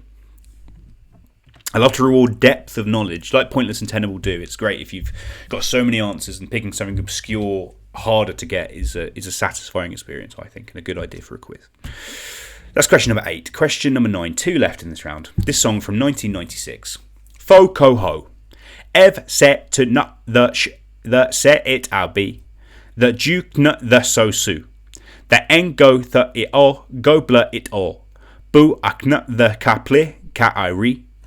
Li on ash. Jurist gle. The ye of her.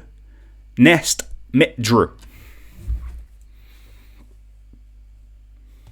Personal favourite.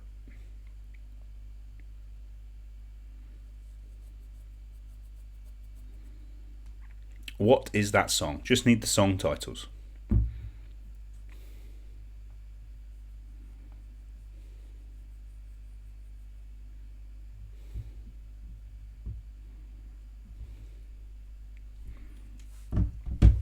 Foco Ho.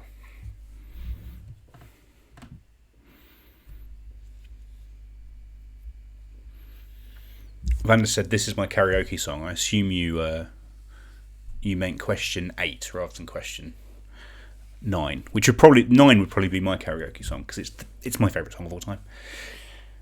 Maybe a clue there for people that know me well, but it is my favourite song of all time. I try not to talk about it because I get too emotional.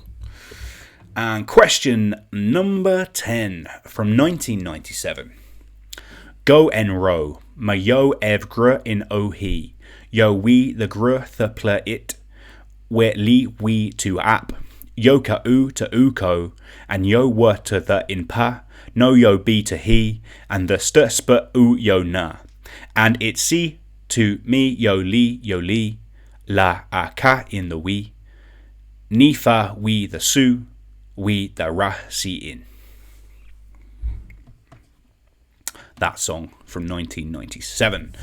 So that is the end of that music round. Hope you enjoyed it. Again, love to come up with different ideas for music rounds that get us around the copyright issues and restrictions that YouTube puts on us.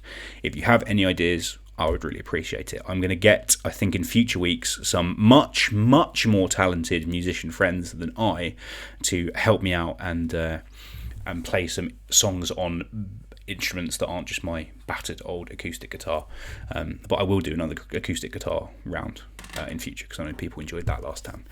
Anyway, so those are your 10 questions in the Just the Two round. As always, please make sure you've answered every question. Spell your team name correctly.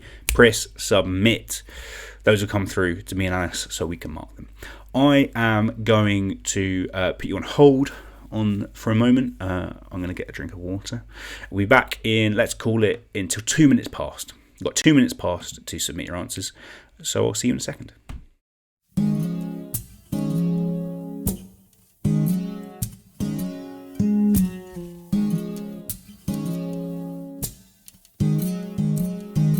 To the bottom of the bottle, my head spinning like the lotto.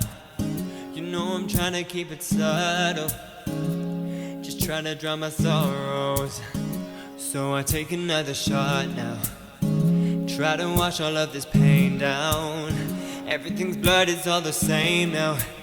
Easier for me to shut the pain out. I'd rather be wasted than waste my life with you. Fed up with these old faces, just looking for something new. So I drown all of my sorrows, try to drink away tomorrow. Cause I'd rather be wasted than to waste my love on you. It's getting late, can't wash this taste down. Got this bitter taste inside my mouth. Everything's dark and all the same now. Need a way to let the pain out. Found my serenity asleep. I woke, I always thought that you would catch me, but now the odds are stacked against me. I guess I have to set myself free. I'd rather be wasted than waste my life with you. Fed up with these old faces, just looking for something new. So I drown all of my sorrows, try to drink away tomorrow. Cause I'd rather be wasted than to waste my love on you. Oh, I'd rather be wasted than waste my life with you. Fed up with these old faces, just looking for something new. So I drown all of my sorrows, try to drink away tomorrow. Cause I'd rather be wasted than to waste my love on you. Than to waste my love on you. Than to waste my love on you.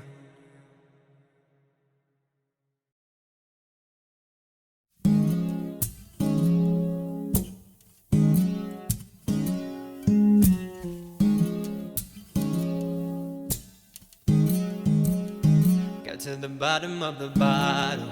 My head spinning like the lotto. You know I'm trying to keep it subtle, just trying to drown my sorrows. So I take another shot now, try to wash all of this pain down. Everything's blurred, it's all the same now. Easier for me to shut the pain out. I'd rather be wasted than waste my life with you.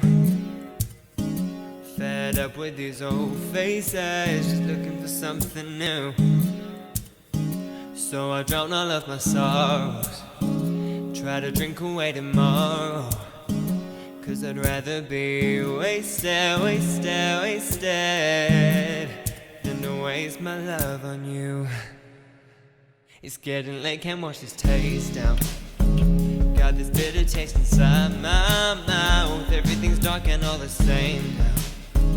Need a way to let the pain out.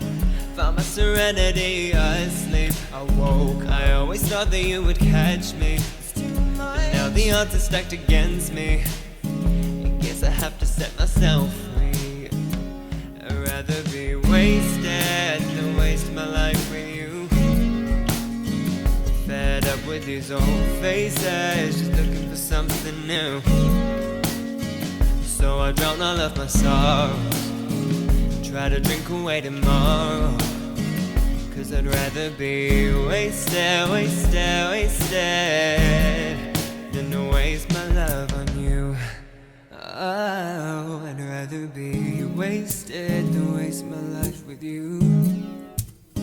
Fed up with these old faces, just looking for something new. So I drown all of my sorrows, try to drink away tomorrow. 'Cause I'd rather be wasted, wasted, wasted than to waste my love on you.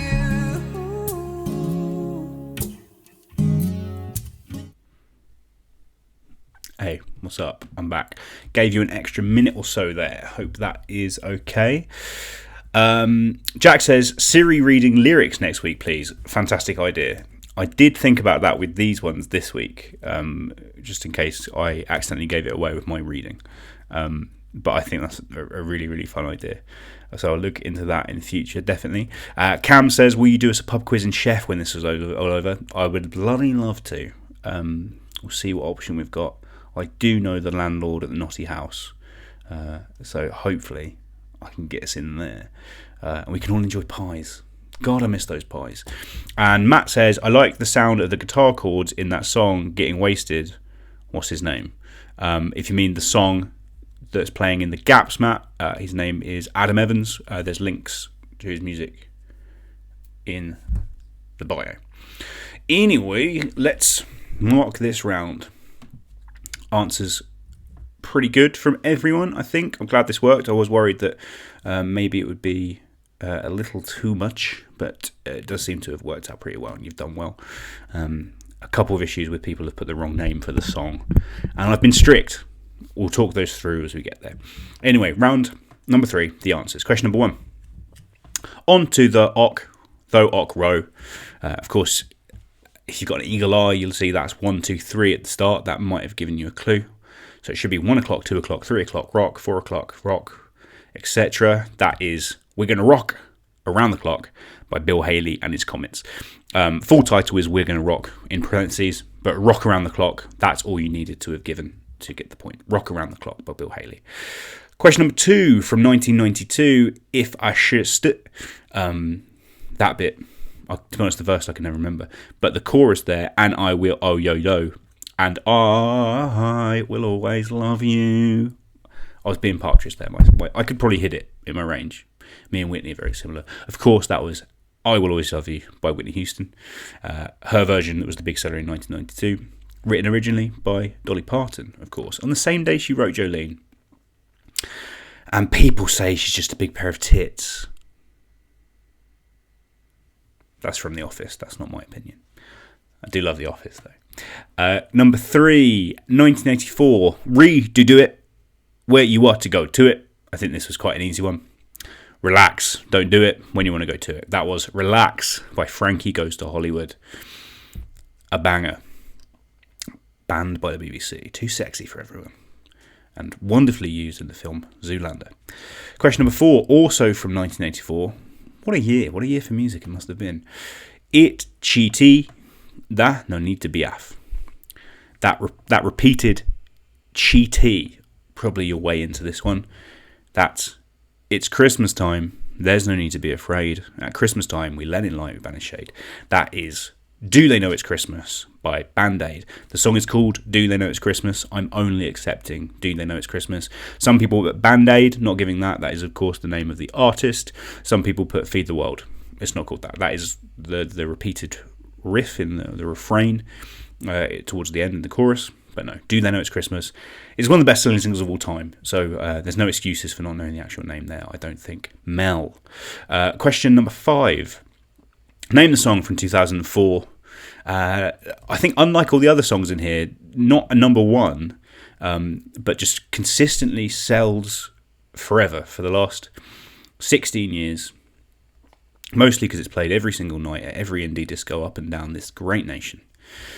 Ku o of my cat and I be do just fine. That's coming out of my cage and I'm doing just fine. Gotta be down because I want it all. The unforgettable anthem that is Mr. Brightside by The Killers. We all know it. We've all danced to it. We've all cried, covered in booze.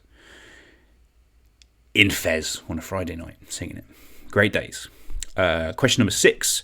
Name this song from 2013, the most recent song on the list. And looking at the numbers, really interesting. There was really no, in the noughties, no massive sellers, really, compared to other decades, other than Will Young's Evergreen. Earlier decades sold more, but it's these songs, the more digital songs, are actually sold loads, which is really interesting. Ed Sheeran's Shape of You sold a lot as well. Of course, the way they count things now. But this song from 2013, In Me Secret, it might seem crazy what I'm about to say. I don't really know the rest of the lyrics, but you'll see that clap ow at the start of that chorus. Clap along if you feel like a room without a roof. That is, of course, Happy by Pharrell Williams. A massive hit. I still don't understand why. Not for me. Number 7. Name this song from 1978.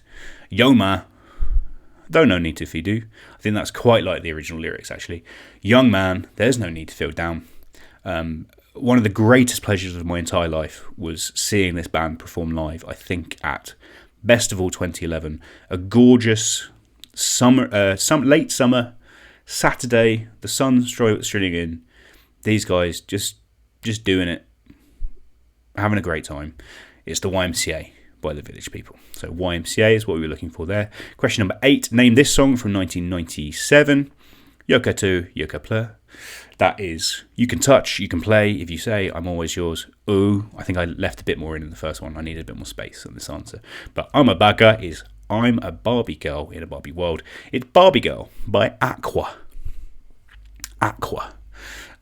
Question number 9. My favourite song of all time. It makes me feel sad in the best way, in the best emotional way. Foco Ho, of course, 2 years ago, that glorious summer of 2018, we were singing it like it was new all over again. Foco Ho, football's coming home. Everyone seems to know the score. They've heard it all before. They've seen it before. They just know they're so sure.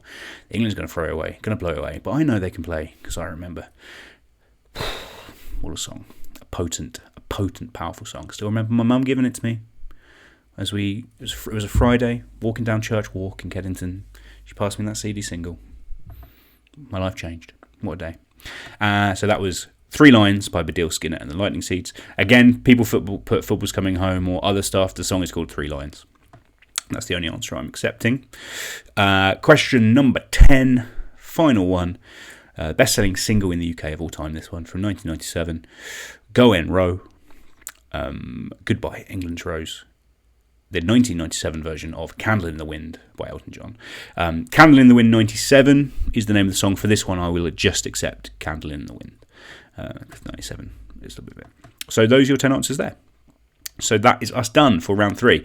I'm going to give us a 10-minute break. So we'll be back at 20 past. Charge your glasses. Go for a Waz. If you haven't donated money already, I would really appreciate it if you did. Again, nearly all of that money is going to be going to charity, to CPSL Mind. It's really, really appreciated, much needed in these difficult times. And we'll be back with round 4, which I'm really happy with this week. It should be quite exciting. So I'll see you shortly.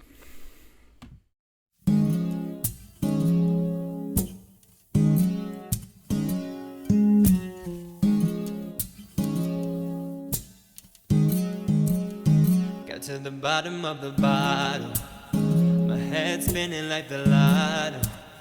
You know I'm trying to keep it subtle, just trying to drown my sorrows. So I take another shot now, try to wash all of this pain down. Everything's blurred, it's all the same now. Easier for me to shut the pain out. I'd rather be wasted than waste my life with you. Fed up with these old faces, just looking for something new. So I drown all of my sorrows, try to drink away tomorrow. Cause I'd rather be wasted, wasted, wasted than to waste my love on you. It's getting late, can't wash this taste down. Got this bitter taste inside my mouth. Everything's dark and all the same now. Need a way to let the pain out. Found my serenity asleep. I woke, I always thought that you would catch me, but now the odds are stacked against me. I guess I have to set myself free. I'd rather be wasted than waste my life with you. Fed up with these old faces, just looking for something new. So I drown all of my sorrows, try to drink away tomorrow. Cause I'd rather be wasted, wasted, wasted than to waste my love on you. Oh, I'd rather be wasted than waste my life with you. Fed up with these old faces, just looking for something new. So I drown all of my sorrows, try to drink away tomorrow.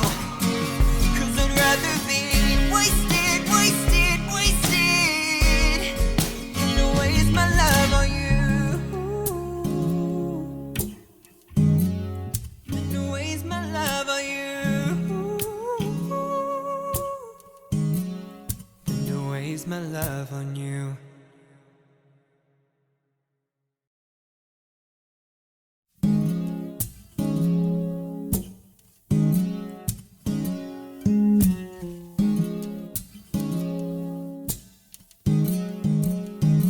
To the bottom of the bottle, my head spinning like the lotto.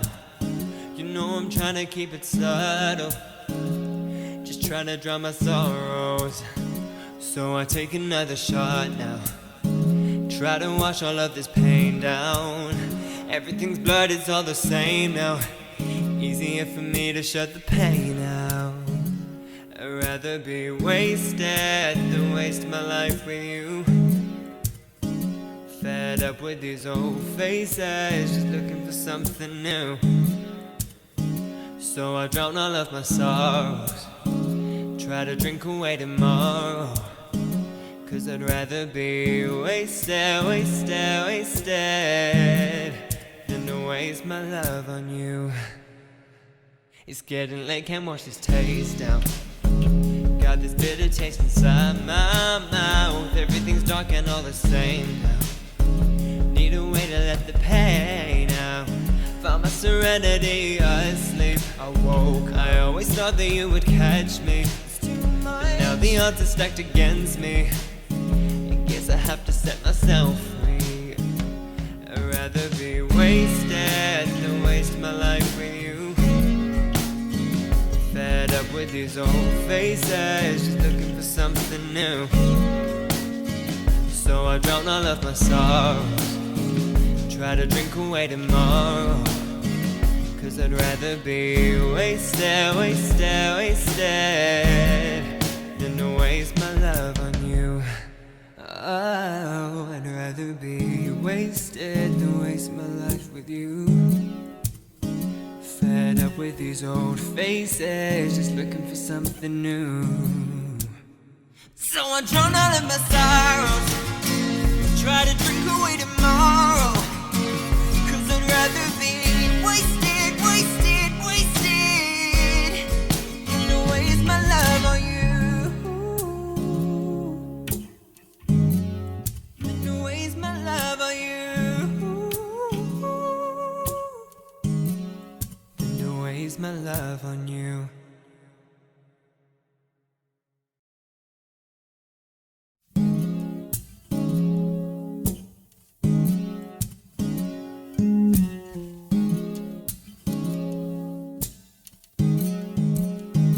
To the bottom of the bottle, my head spinning like the lotto. You know I'm trying to keep it subtle, just trying to drown my sorrows.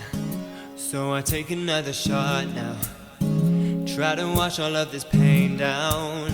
Everything's blurred, it's all the same now. Easier for me to shut the pain out. I'd rather be wasted than waste my life with you. Fed up with these old faces, just looking for something new. So I drown all of my sorrows, try to drink away tomorrow, 'cause I'd rather be wasted, wasted, wasted, than to waste my love on you. It's getting late, can't wash this taste down. Got this bitter taste inside my mouth. Everything's dark and all the same now. Need a way to let the pain out. Found my serenity asleep. I woke, I always thought that you would catch me, but now the odds are stacked against me. I guess I have to set myself free. I'd rather be wasted than waste my life with you. Fed up with these old faces, just looking for something new. So I drown all of my sorrows, try to drink away tomorrow, 'cause I'd rather be wasted, wasted, wasted, than to waste my love on you. Oh, I'd rather be wasted than waste my life with you. Fed up with these old faces, just looking for something new. so I drown all of my sorrows, try to drink away tomorrow, 'cause I'd rather be wasted, wasted, wasted, than to waste my love on you, than to waste my love on you, Than to waste my love on you.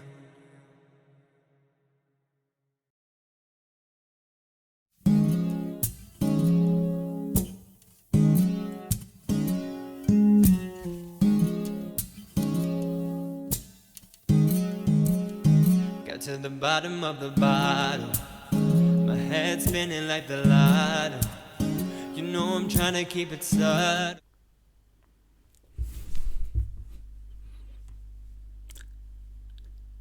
There's no music, I'm just on my own dancing. Welcome back, hope you had a good break. I'm back slightly earlier than I thought, only about 30 seconds. But I hope you are enjoying the quiz. Let's see what's in the chat. Rodri said they put "It's Chico time" for one song. That's what they call Christmas in my house. Lovely bit of business, Rodri. I love to see that.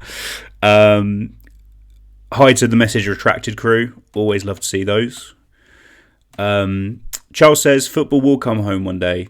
You're not wrong, Charles. And I feel like even though we didn't win the 2018 World Cup, in a way football did come home. Football is always in a state. It's a permanent state of coming home. It doesn't need to come home for it to matter, you know? Paige says their first 10 out of 10.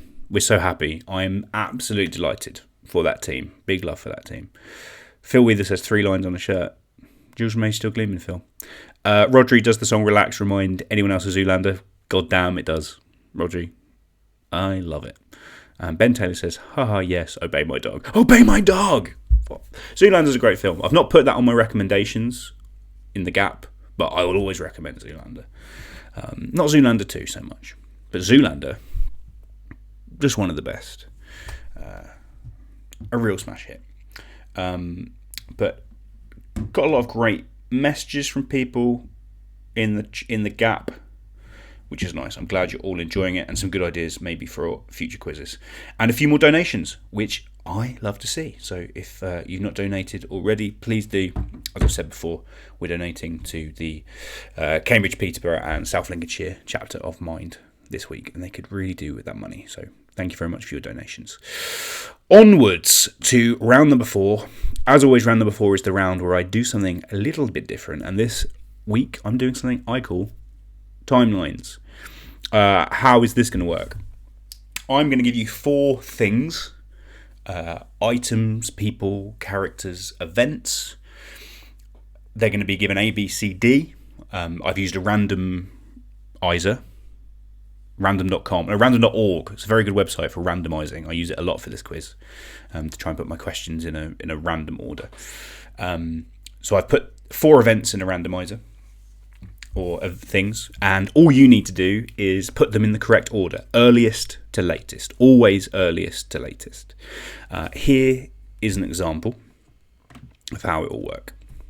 So, question number 1, this example question, put these 21st century events in order, earliest to latest. I think there's a big gap between these, so we should be able to answer them very easily. So the Brexit referendum, the London Olympics, Trump becoming president, and 9/11. So the Brexit referendum was 2016, as I'm sure, sadly, we all remember. Whatever side you're on, we can all agree the last 4 years have been a hellhole. London Olympics, when life was good. Great days, 2012. Trump becomes president in 2017. The election was 2016, but he didn't actually become president until he was inaugurated in January 2017. And 9/11, I'm sure, I mean, some of you probably weren't alive doing this quiz, or certainly don't remember it, but obviously that was in 2001. So the earliest would be D, then B, then A, then C. So D, B, A, C. That is the answer. All I need in the answers for this round are the 4 capital letters A, B, C, D in whatever order is correct. Preferably with no gaps. It's going to make it really easy for us to mark this if you can just put the 4. They don't even have to be capitals. Preferably capitals, though. The combination of A, B, C, D with those 4 letters. That's all you need to put in each answer. Should be fun. I've tried to do them across different subjects. Some harder, some easier. I think it should be a good round. I'm quite happy with this. So let's see how these go. Question number 1. Put these artists' births in order. Earliest to latest. Your 4 artists. Vincent van Gogh, Rembrandt, Leonardo da Vinci, John Constable. So by their birth year, put them in order. Van Gogh, Rembrandt, Leonardo da Vinci, and John Constable. I don't think there was a lot of crossover, but I'm doing their births to make it easiest. An earlier version of this, I was just going to do it with the 4 Teenage Mutant Ninja Turtle artists, but I thought might be a good idea to make it a little bit easier, because I'd have had no bloody clue with the 4 of them. No, they're all the general same period. But anyway, so those are your 4. Van Gogh, Rembrandt. Of course, Rembrandt goes by the mononym Rembrandt, but Rembrandt van Rijn, R-I-J-N, is his surname. Rembrandt's his first name. Great first name. Let's bring that back. Call more kids Rembrandt. Leonardo da Vinci, the big dog of art, and, he invented the helicopter. And John Constable. Put those in order. The 4 capital letters of A, B, C, D. Put them in order. Chris Titt says, caps lock is on the laptop. Superb. That's how it should be done. I like them in caps. The 4 letters in caps look strong, I think.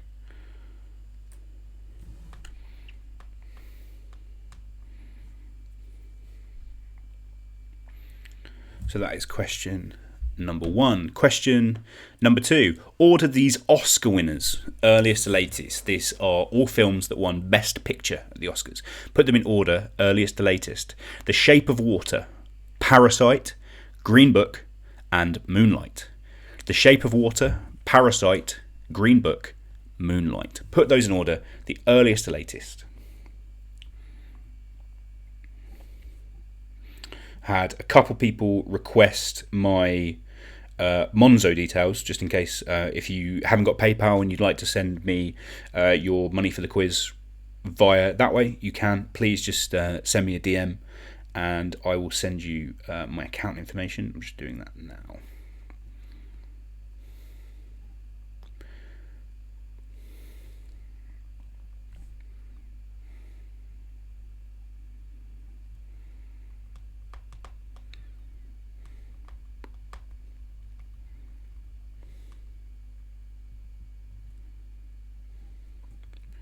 Great. That's question number 2. Order those Best Picture winners. Question number 3. Order these X Factor winners, earliest to latest. Leona Lewis, Leon Jackson, Joe McElderry, and Matt Cardle.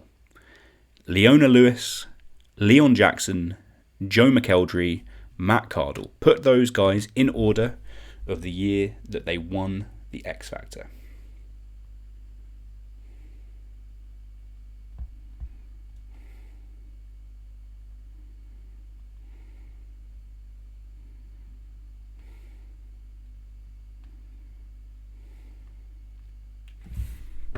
The glory days of the X Factor. It's been a while. It has been a while, I'm sure you can agree. I didn't think much of X Factor celebrity back in the late last year. Jenny the Vixen Ryan was on it, who of course I respect a great deal. Not an awful voice, but not a great voice. Not a great voice. Plum says Steve Brookstone. I thought about including Brookstone, but we all know he's a mentalist on Twitter, Brookstein, so I thought best to avoid him this time round. So that's question number 3. Order those 4. Question number 4. Order these character debuts, earliest to latest. These are all characters from video games. Put them earliest to latest. Sonic the Hedgehog, Link from the Legend of Zelda series, Mario, and Pac-Man. Sonic the Hedgehog, Link, Mario, and Pac-Man. Order them by their character debuts.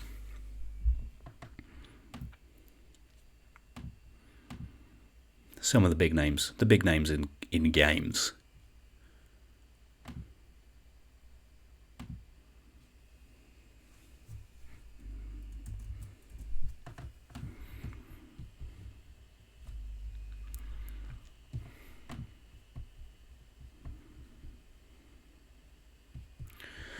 During the break, I had a quick look at my Instagram. Basically, it's a challenge to try and get all the stories out of the way. I'm sure you agree. And I saw someone was doing Jay's quiz, and it made me angry. Like, I wanted to send a message and be like, Jay's quiz? Jay's bloody quiz. They had Stephen Fry asking a question. We don't need Stephen Fry over here because we've got a good quiz. We don't need to jazz it up with famed artists and actors. We've got me, the modern Fry.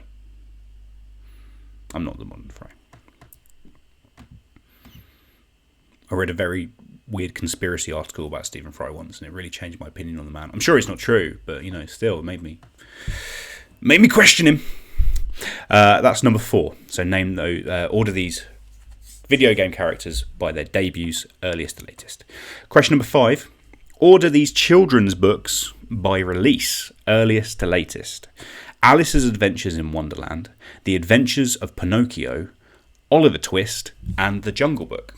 Put these books in order by release, earliest to latest. Alice's Adventures in Wonderland, The Adventures of Pinocchio, Oliver Twist, and The Jungle Book. Very much inspired by the children's literature theme of this year's Great British Menu, this question.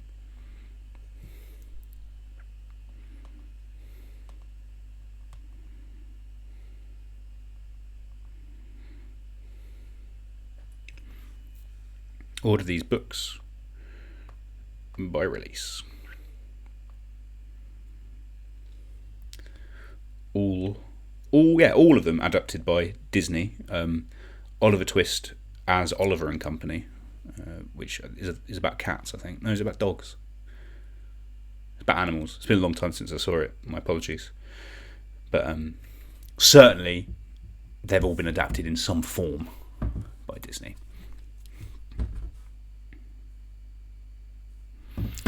That is question number 5. Question number 6. Order these battles, earliest to latest. The Battle of Hastings, the Battle of Yorktown, the Battle of Waterloo, the Battle of Marathon. Order these battles, earliest to latest. The Battle of Hastings, the Battle of Yorktown, the Battle of Waterloo, the Battle of Marathon. I suppose this round is kind of inspired by Fastest Finger First on Who Wants to Be a Millionaire. There's been some really weird ones this week.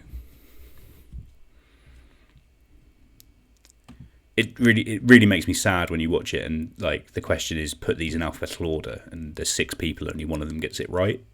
It really makes you question how they got on the show in the first place, and I'm here not on the show. Though I am on the show tomorrow in voice only. I'm looking forward to it.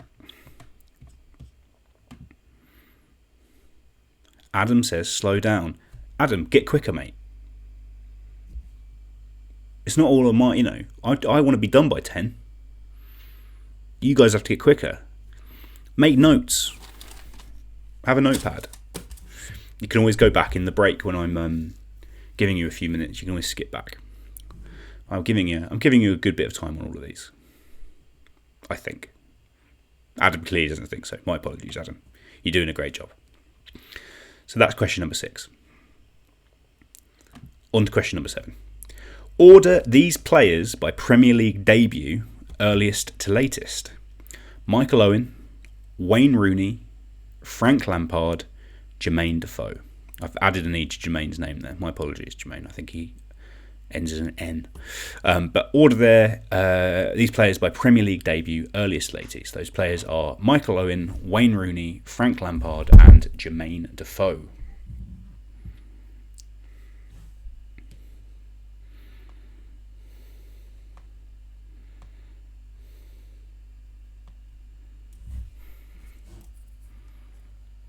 All great.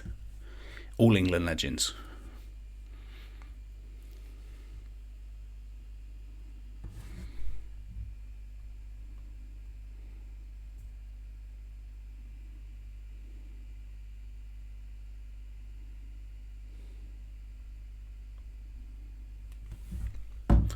Michael Owen, Wayne Rooney, Frank Lampard, and Jermaine Defoe. Order them by their Premier League debuts. I'm conscious of not giving you enough time now, Adam. I don't think I'm giving you too much time. Write them down. Question number 8. Order these countries by their independence from the UK, earliest to latest. Ireland, India, the United States of America, Australia. Ireland, India, United States of America, and Australia. I'm sort of doing this by the declaration of independence. I know certainly with Australia, technical, like decrees and statutes of government meant that maybe it was 30, 40 years after. But I'm doing about the traditional year that is cited as the day where they said, no, we're a nation, a commonwealth from this point. The others, I think, are pretty self-explanatory. By Ireland, of course, I mean the Republic of Ireland. My apologies for not writing that, and I don't want to apologise to anyone, either side of those guys over there. Love you both.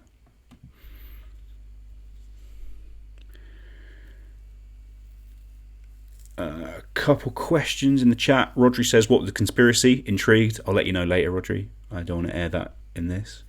Auntie Jen says, do you mean their age at debut or date of debut? Sorry for shouting. She used caps locks on all of those. I mean the year in which they first appeared. Obviously, some of those players came to prominence at an earlier age. than others. So just give me the years in which they first appeared. And Max says, not sure you can class Defoe as an England legend. I mean, it's a good point, but he still scored quite well. You know, it wasn't the most glamorous combination, but I do love that Crouchy Defoe, big man, little man combo. And I'm sure all of the Spurs fans out there will certainly class him as a legend. And by all means, a great guy, I hear, Jermaine Defoe. Austin says, stop crying, Frank Lampard. Yeah, beautiful, a beautiful song. That's question 8. Order these countries by their independence from the UK. Question number 9. Order these scientific discoveries earliest to latest. Uranus, or Uranus, however you want to do it. Uranus, the first vaccine, the structure of DNA, and X-rays. So Uranus, I'm citing the year it was discovered and everything by William Herschel. The first vaccine, as done by Edward Jenner. The structure of DNA, Crick and Wilson, though of course we know Rosalind Franklin did a lot of the work there and was not credited. And Rontgen's discovery of X-rays. On the football question, Chris Titt says, what a front four. He's not wrong. And my mum has just messaged me saying, your anus. Y-O-U-R. Anus. Lovely input, mum. Always great to hear from you. Jenna says, Jermaine Defoe used to be a customer of mine when I worked at Porsche. Nice guy. Great to hear it. Love to hear it. If you've met any of those footballers or any footballers and they were nice, let me know. Always love to hear about it. There was a thing going around today on Twitter about celebrity encounters, and a lot of them were about Bill Nighy, and it made me think of Mel, my stepdad, when he met Bill Nighy, and he sent me an insane message. Demi says, do you want theories or official discoveries? I'm sort of like the official discoveries, as I discussed with those four people. They all have like a pretty clear date, which we'd say is the date of those. So I mean, yeah, I suppose with DNA, it would be a while before they officially looked at it, but certainly the year that Crick and Watson run into the Eagle, that's what I want to hear. Yaroslav says that he has a picture with Frank Lampard. I know we have a lot of pictures of you with footballers. Plum says he met Robbie Savage in Oceana Brighton. I would love to hear more about that, Plum. That sounds fascinating. Question number 10, the last one in this round. Order these English royal ruling houses, earliest to latest. So those 4 houses are Tudor, Plantagenet, Stuart, and Lancaster. Tudor, Plantagenet, Stuart, and Lancaster. Put those in order of when they first started ruling. I think one of them technically is sort of like a lesser house within another, but still there's a pretty clear order of the 4 if you know your history, and it's enough to make your heart go whoa. Will Holmes, as a West Ham fan, I'm offended you've put Defoe in your quiz. My apologies. But Frankie Lampard's there. Do you still like him at West Ham? Was it someone you know, Will, who preferred Scotty Canham? That classic video. Hayden says he met the guitarist of the Maccabees and Ben Whishaw on the same day by chance. Love to hear it. I've met Felix from the Maccabees quite a few times back in the day at the Junction before I worked there. Austin Browser says met Kevin Phillips while in the queue for a dodgy Lichfield nightclub a few years ago. That is superb. Luke Farrer says I saw Ben Whishaw last week in Victoria Park. Great. I hope he was socially distancing, Luke. We don't want to risk him. He's wonderful as Q. So that was question 10. Order these English royal ruling houses, earliest to latest. And that is your lot. So, as always, make sure you've answered every question. Spell your team name correctly. Press submit. Send them through. I'm going to give you 3 minutes, so until 21:43 to put those answers through. I'll see you in a couple.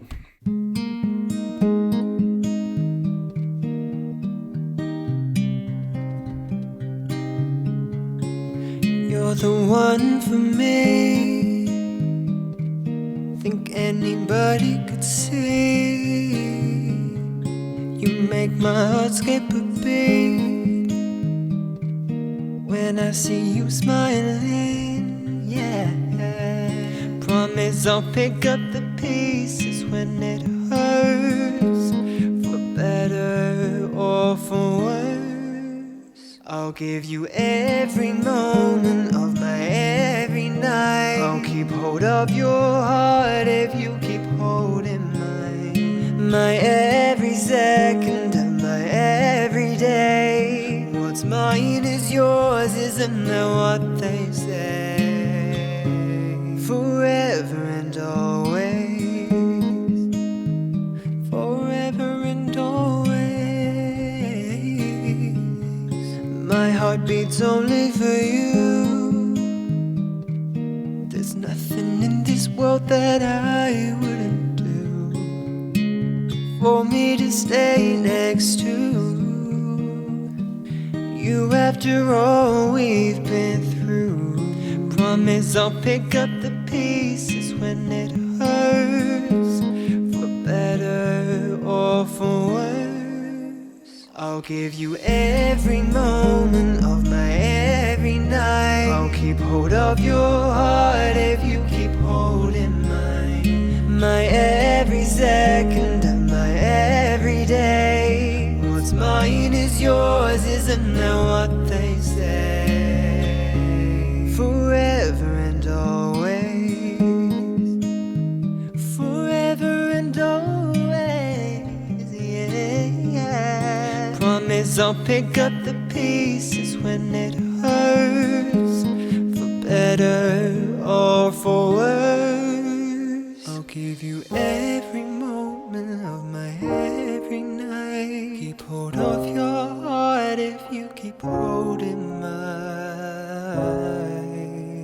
My every second of my every day. What's mine is yours, isn't that what they say? Forever and always, forever and always, forever and always, forever and always, forever and always.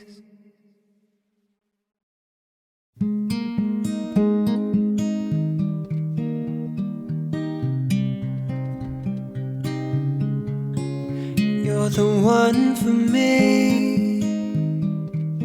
Think anybody could see. You make my heart skip a beat when I see you smiling. I'm back.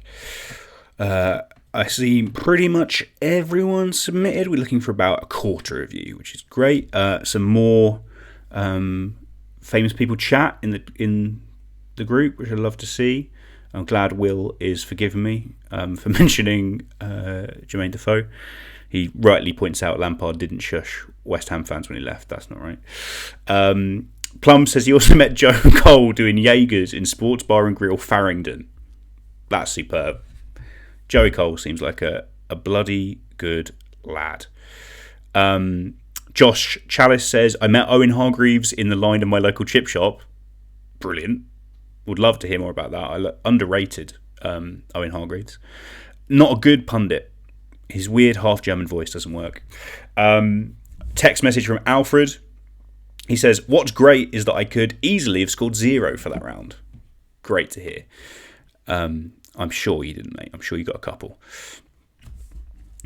And just a bit of admin question.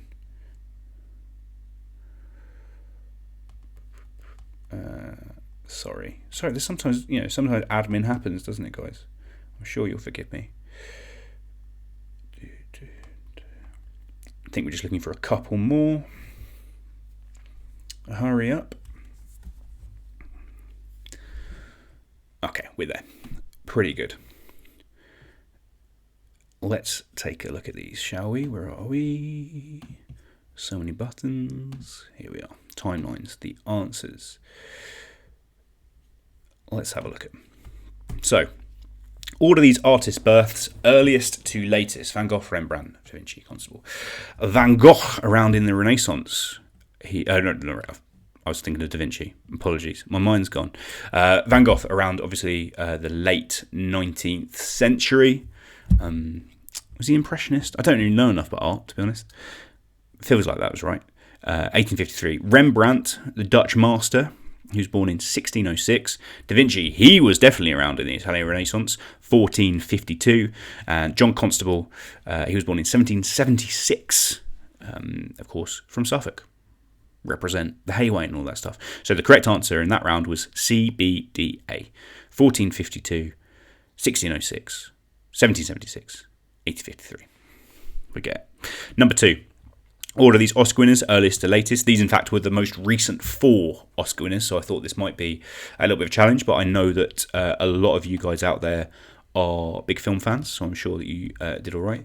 So, Shape of Water, that one, this is the years that they won the Oscar.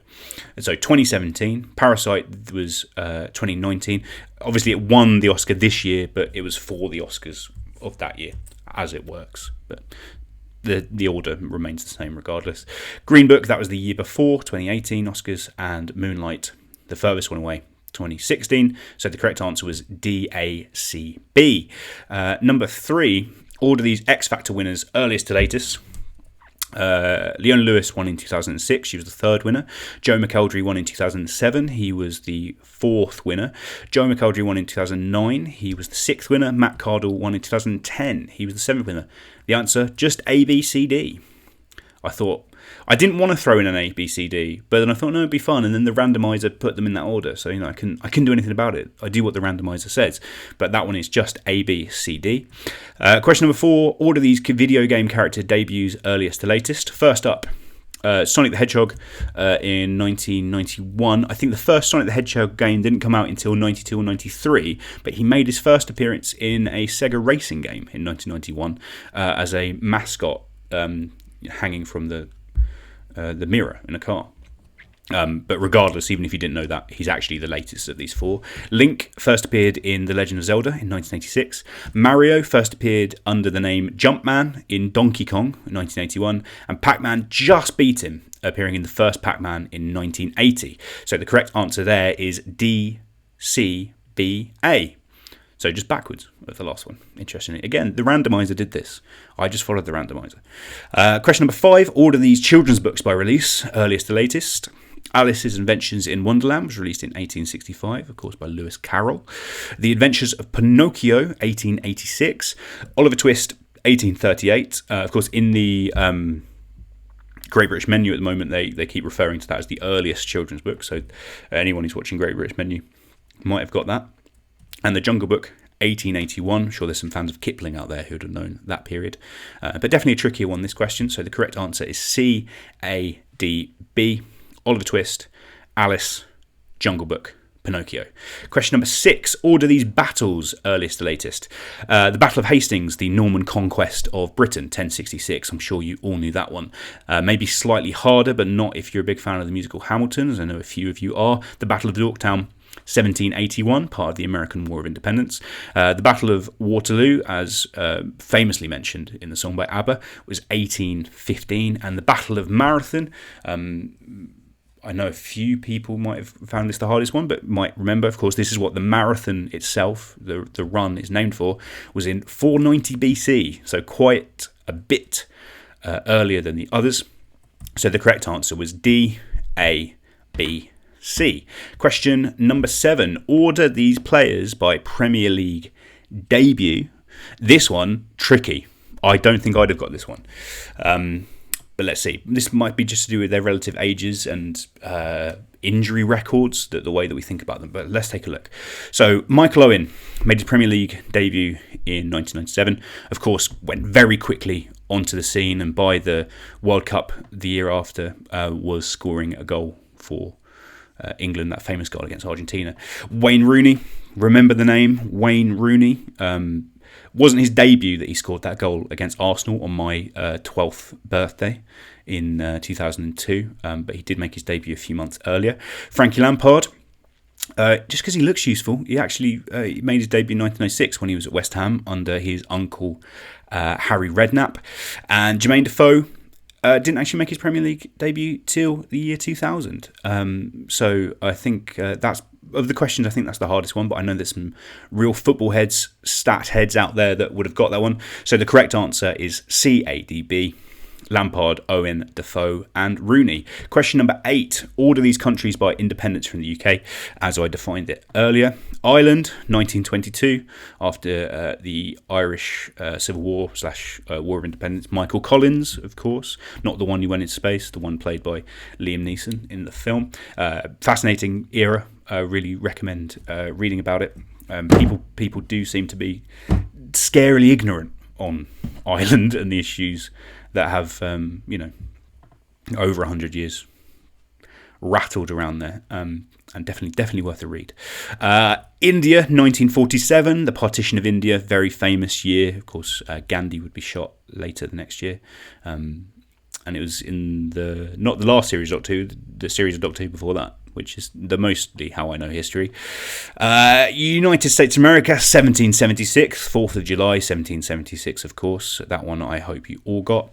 And Australia, maybe the slightly trickier one, 1901, they first became their own Commonwealth. By different metrics, as I said, in paperwork terms, it wasn't maybe till the 30s, but certainly the day they said, yeah, we're a new nation, 1901. So CDAB is the correct answer there. Number 9, order these scientific discoveries earliest to latest. So Uranus, first discovered and confirmed to be its own thing by William Herschel in 1781.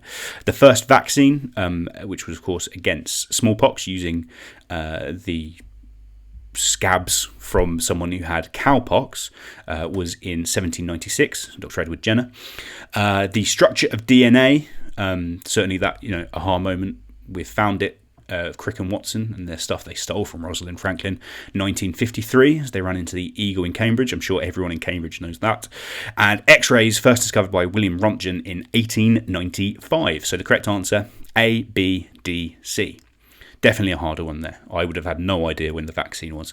Uranus, a good idea, the other two, but harder one. And finally, number 10, order these English royal ruling houses, earliest to latest. The Tudors, 1485, when Henry Tudor, Henry VII, beat Richard III of House York at the Battle of Bosworth. The Plantagenets, 1216. I can't remember who the first Plantagenet king was. Henry II? Something like that, I don't remember. Stuart, 1603, when Queen Elizabeth I, the last Tudor queen, died without any offspring. Moved to a distant cousin of hers, James Stuart, James I of England, James VI of Scotland, and the House of Lancaster, 1399. Of course, starting those Wars of the Roses.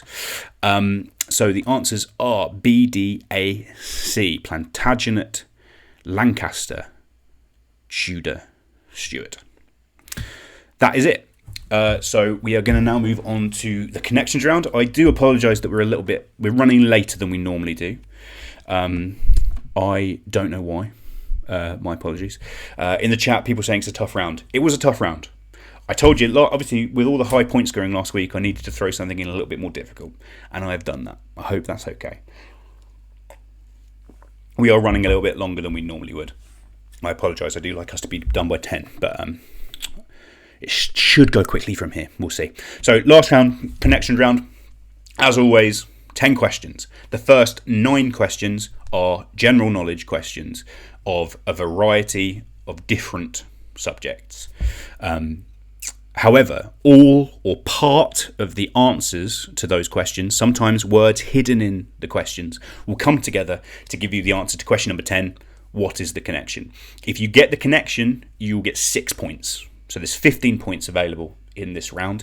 Normally, I let you send me a message and ask, is this the connection? I'm not doing that this week, just for speed. My apologies. But it's definitely a harder connection than it has been, I think. Some people might not get this. We had pretty much everyone got it the last week. This week, I think fewer people will. But otherwise, as I say, 9 general knowledge questions. Parts of the answers will come together to give you the answer. Question number 10, what is the connection? You get more points if you get that right. Pretty good. Pretty easy to understand. Most of you have done this before. and we'll see how it goes. So, first question in this connections round. Number 1, and it's a hard question. Which 1948 modernist play by Bertolt Brecht, set in Georgia the country, not the state, is one of the most performed plays of German origin, though it was first performed in the US? Which 1948 modernist play by Bertolt Brecht, set in Georgia, is one of the most performed plays of German origin, though it was first performed in the US? Really, the university challenge style quiz that I did at the weekend, I think, made me think I need to put some harder stuff, some literary stuff. I believe Jack, who I did that quiz with at the weekend, is doing the quiz tonight. Love to have you here, Jack. Thanks so much. I've rarely been so impressed by someone's quizzing prowess in a day. He was absolutely fantastic during the quiz bowl on Saturday. Really, proud to be in a team alongside him, and I wish you luck tonight. So this question number 1, which 1948 modernist play by Bertolt Brecht, set in Georgia, is one of the most performed plays of German origin, though it was first performed in the US? That's question number 1. I think anyone who's maybe got a A-level in theatre studies will have a good idea about that one. Question number 2. Which song by Seal reached number 4 in the UK charts after it was re-released following its inclusion on the soundtrack of 1995's Batman Forever, the most romantic of all the Batmans? Which song by Seal reached number 4 in the UK charts after it was re-released following its inclusion on the soundtrack of 1995's Batman Forever? An absolute tune. There was a good video going around this week on Twitter of actual seals singing this song. Like, maybe that could be a music round. Auntie Jen says, hurry up, Lou, some of us have to be up 6. My apologies, Jen. I'm going as quick as I can. We should have this done in the next few minutes. And as always, people are saying cocktails. The connection... I mean, one day it'll be cocktails. Maybe I'll do that the last quiz we do. Maybe it'll be cocktails. But I'm not taking other guesses other than the joke ones in the chat. And as always, love to see the message retracted gang. I never know what you guys mean when you do all the message retracteds, but I love to see them. It confuses me at first, but I do love to see them. So that's number 2, which song by Seal reached number 4 in the UK charts after it was re-released following its inclusion on the soundtrack of Batman Forever. Question number 3, which traditional dish of a northwest county featuring lamb and onion topped with potato slices was Betty's signature dish in Coronation Street? Which traditional dish of a northwest county featuring lamb and onion topped with potato slices was Betty's signature dish in Coronation Street? I would like the name of the county included in that answer, please. I'll probably accept if you don't put it, to be honest, but add it because it's a better answer if you include it. It might not help with the connection, but we'd like to see it there.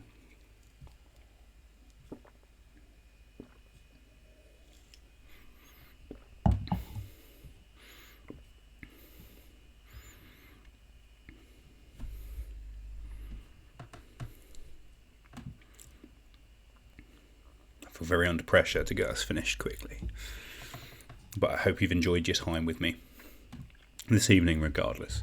So that's number 3, name the Northwest County dish featuring lamb and onion topped with potato slices. Question number 4, Thomas Tommy Derbyshire and Robert Bobby Harper are better known together as which popular comedy double act of the 70s and 80s? Thomas Tommy Derbyshire and Robert Bobby Harper are better known together as which comedy double act of the 70s and 80s? I mean, they still perform to this day. I always love to see them when they pop about. They do make me laugh. But certainly the 70s and 80s, the glory days of End of the Pier comedy performance, that was their era.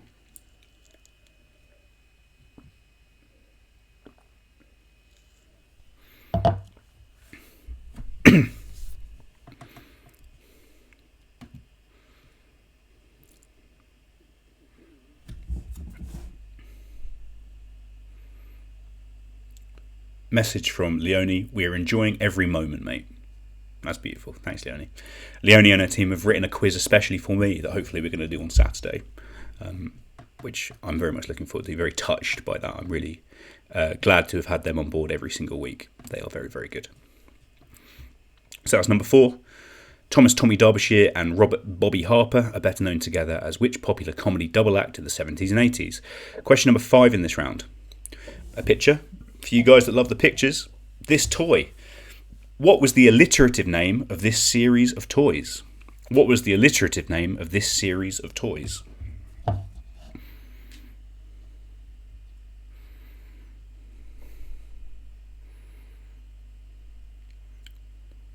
Kieran Lawler, did you say we can't ask you connection? Yeah, don't ask me the connection. I'm trying to get it done. Normally I'm spending this whole round just replying to everyone. I want you to work out on your own. If I had more time, if we weren't pushed for time anyway, maybe I'd let you. But this time, sorry, I'm going to have to insist that you don't ask me.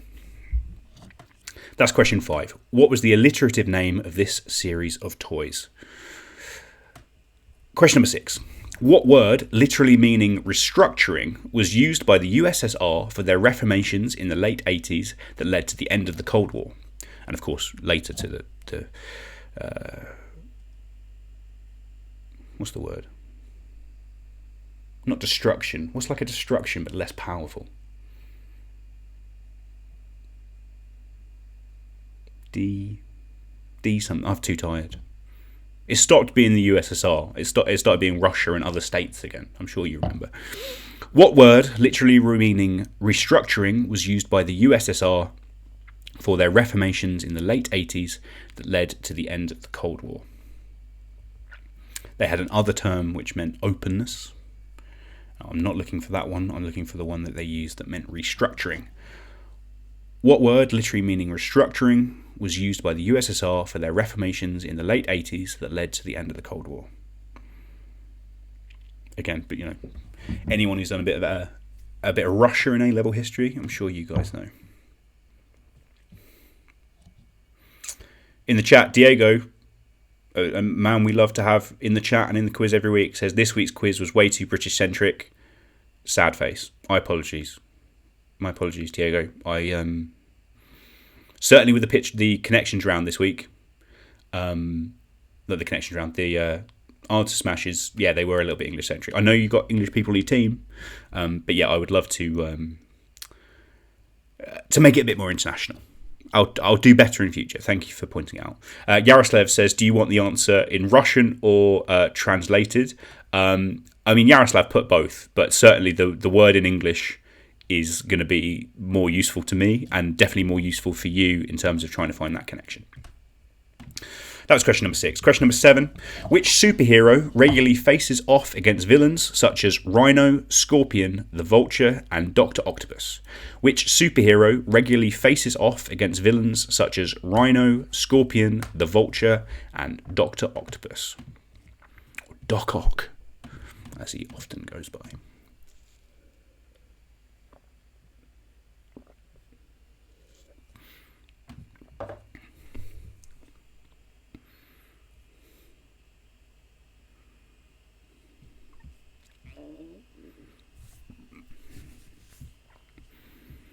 In decent pace here.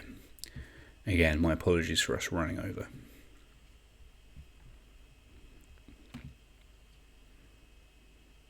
Diego in the chat says, can't stay mad at you though, Lou. I love to hear it, Diego. I hope you're doing well. So that's question number 7. Which superhero regularly faces off against villains such as Rhino, Scorpion, the Vulture, and Dr. Octopus? Question number 8. A picture. Again, because you guys love pictures. These characters starred in which US TV show for 4 seasons between 2005 and 2009, and then again for a 5th season in 2017. These characters starred in which US TV show for 4 seasons in 2005 to 2009, and then again for a 5th season in 2017.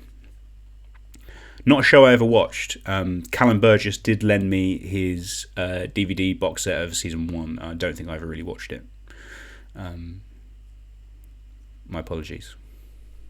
I always think that third guy across looks like Steve Carell's hench brother. Quite disturbing. And the guy on the left, I believe, Jamie Carragher always says that Gary Neville looks like this guy's character. To be honest, I can see the look.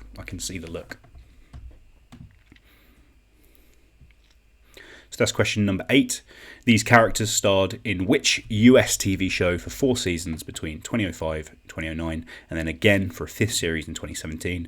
And question number 9. Asado, Chuan, and Brai are all international versions of which common, mostly outdoor, cooking method, particularly associated with the American South? Asado, Chuan, and Brai are all international versions of which common, mostly outdoor, cooking method, particularly associated with the American South? And basically the English summer, any time between the first sun in May, maybe even April, and September.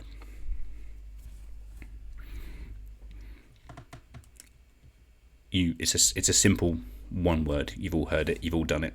We've all enjoyed them.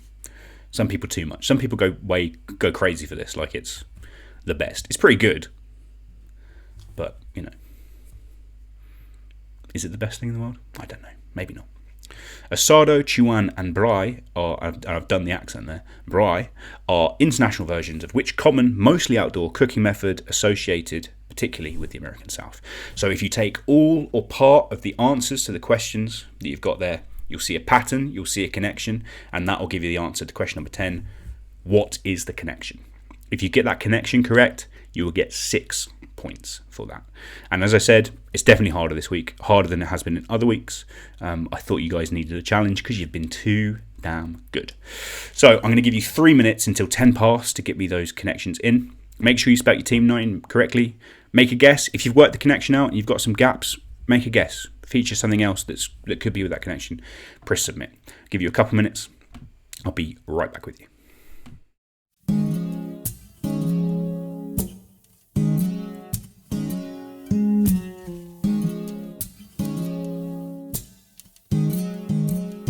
Got to the bottom of the bottle. My head spinning like the lotto. You know I'm trying to keep it subtle, just trying to drown my sorrows. So I take another shot now, try to wash all of this pain down. Everything's blurred, it's all the same now. Easier for me to shut the pain out. I'd rather be wasted than waste my life with you. Fed up with these old faces, just looking for something new. So I drown all of my sorrows, try to drink away tomorrow. Cause I'd rather be wasted, wasted, wasted than to waste my love on you. It's getting late, can't wash this taste down. Got this bitter taste inside my mouth. Everything's dark and all the same now.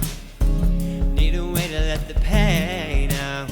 Found my serenity asleep. I woke, I always thought that you would catch me, but now the odds are stacked against me. I guess I have to set myself free. I'd rather be wasted than waste my life with you. Fed up with these old faces, just looking for something new. So I drown all of my sorrows, try to drink away tomorrow. Cause I'd rather be wasted, wasted, wasted than to waste my love on you. Oh, I'd rather be wasted than waste my life with you. Fed up with these old faces, just looking for something new. So I drown all of my sorrows, try to drink away tomorrow. Cause I'd rather be wasted, wasted, wasted than to waste my love on you. Than to waste my love on you. Than to waste my love on you.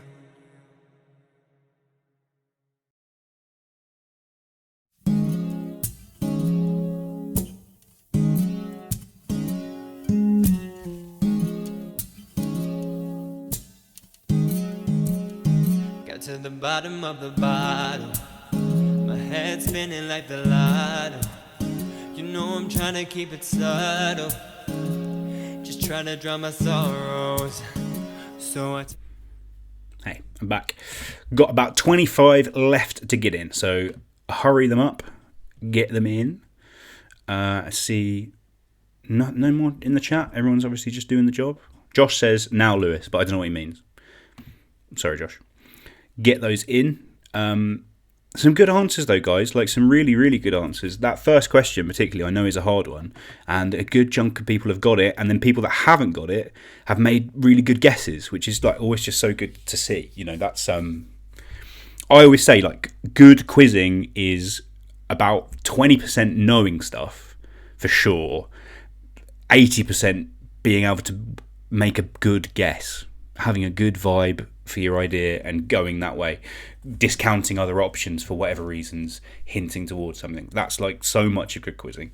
I'm going to write up my tips for both writing a quiz and for playing a quiz soon, because, you know, I spend a lot of my time just talking about how quizzes work with people.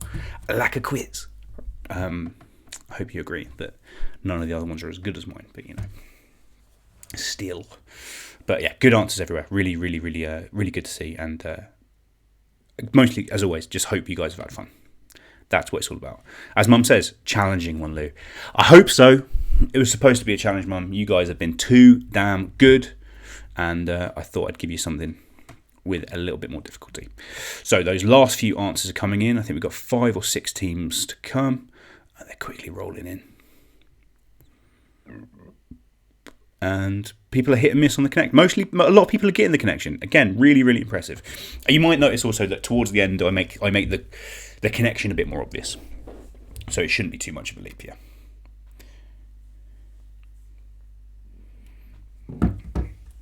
I think that's pretty much everyone then. Let's see what these answers were, I think. Paige says, I hope our number 10 answer makes you laugh. I'll make sure I take a look at that one page before we delete all the wrong answers. But let's take a look at these bad boys, shall we? So, question number 1. The 1948 modernist play by Brecht, set in Georgia, is The Caucasian Chalk Circle. I didn't do A-level drama myself, but I did see some performances of this. That's the only time I'm really aware of it. Uses alienation devices, as he always did. But I know there's a lot of guys in the chat who are very good at this. I'm sure a lot of you did get this. And again, some really good guesses. I saw quite a few people guess the Tenpenny Opera, which is, I mean, if you don't know the answer particularly, but you know that's Brecht, great answer. You know, it's not always about being right. It's about heading towards being right. Question number 2. The song by Seal, release number 4, that was included on the soundtrack of Batman Forever, was Kiss from a Rose. So ooh, what a beautiful song. Number 3, the traditional dish of a Northwest county featuring lamb and onion topped with potato slices. That was Betty's signature dish. And Corrie was Lancashire hot pot. I'll accept just hot pot, but it's from Lancashire. It's Lancashire hot pot. Number 4, Thomas Tommy Derbyshire and Robert Bobby Harper are better known as Tommy Cannon and Bobby Ball. Very funny couple of men. You might put Little and Large, and I thought people might. I know Large died recently, but of course he's Eddie Large. Sid Little. Number 5, the alliterative name of this series of toys. I think my sister had a couple of them, and there's some other people in the chat that I know definitely did. That was Polly Pocket. Number 6, what word literally meaning restructuring was used in the USSR for their reformation? That was perestroika. Glasnost was opening, or opening up, openness. I don't know if people put the other one, but perestroika was what I was looking for. The superhero who regularly faces off against a rhino, scorpion, the vulture, and Doc Ock is Spider-Man. Number 8, these characters all featured in the TV show Prison Break. And number 9, Asado, Chuan, and Brai are all international versions of what we would call barbecue. BBQ. BBBBQ. The extra B stands for BYOB. An excellent Simpsons joke I think about a lot of the time. So, question 10, what is the connection? So, Caucasian Chalk Circle, Kiss from Rose, Lancashire Hot Pot, Cannon and Ball. It's always great when I can get 2 connections in one clue. Polly Pocket, Perest Roika, Spider-Man, Prison Break, and Barbecue. They're all terms in snooker. Snooker, of course. I'm in Sheffield, home of the Crucible. the home of world snooker. Sadly, of course, the World Championships delayed till later in this year. So, little mensch for those. But a lot of you got that. Really, really well done. So, obviously, we're running behind. I apologise again, but give us a couple of minutes. We're going to work out who's won. Hopefully, I'll be back in a second to call the winner and give them that sweet, sweet cash. So, I'll be right with you. And here is the French music that I know you all love.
another great quiz. Thank you for all the nice comments in the chat.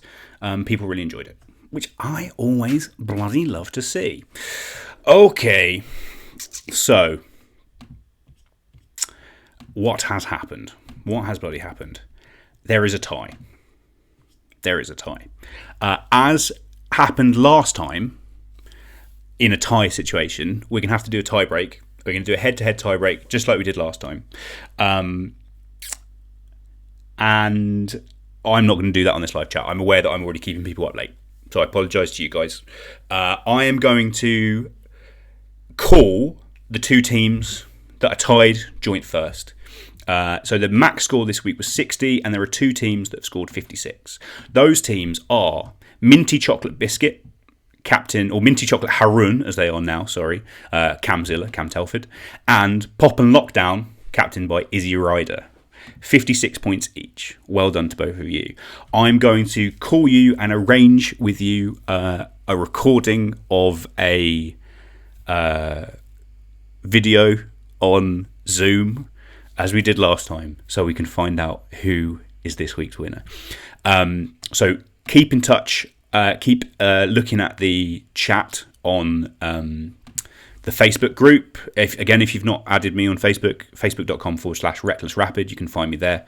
I will post the video once it's done of the head-to-head between these two teams to decide who this week's winner is. Thank you to everyone who's donated already this week. Don't be afraid to donate if you've not already at paypal.me/LJ47. I would really appreciate that. So sorry, again, it's a little bit of a damp squib, this ending, but I can assure you that we're going to get something very exciting for this finale now. So I'll be in touch shortly. I hope you are all well, and yeah, I'll see you next week. I'm giddy with excitement, but I'll talk to you in a bit.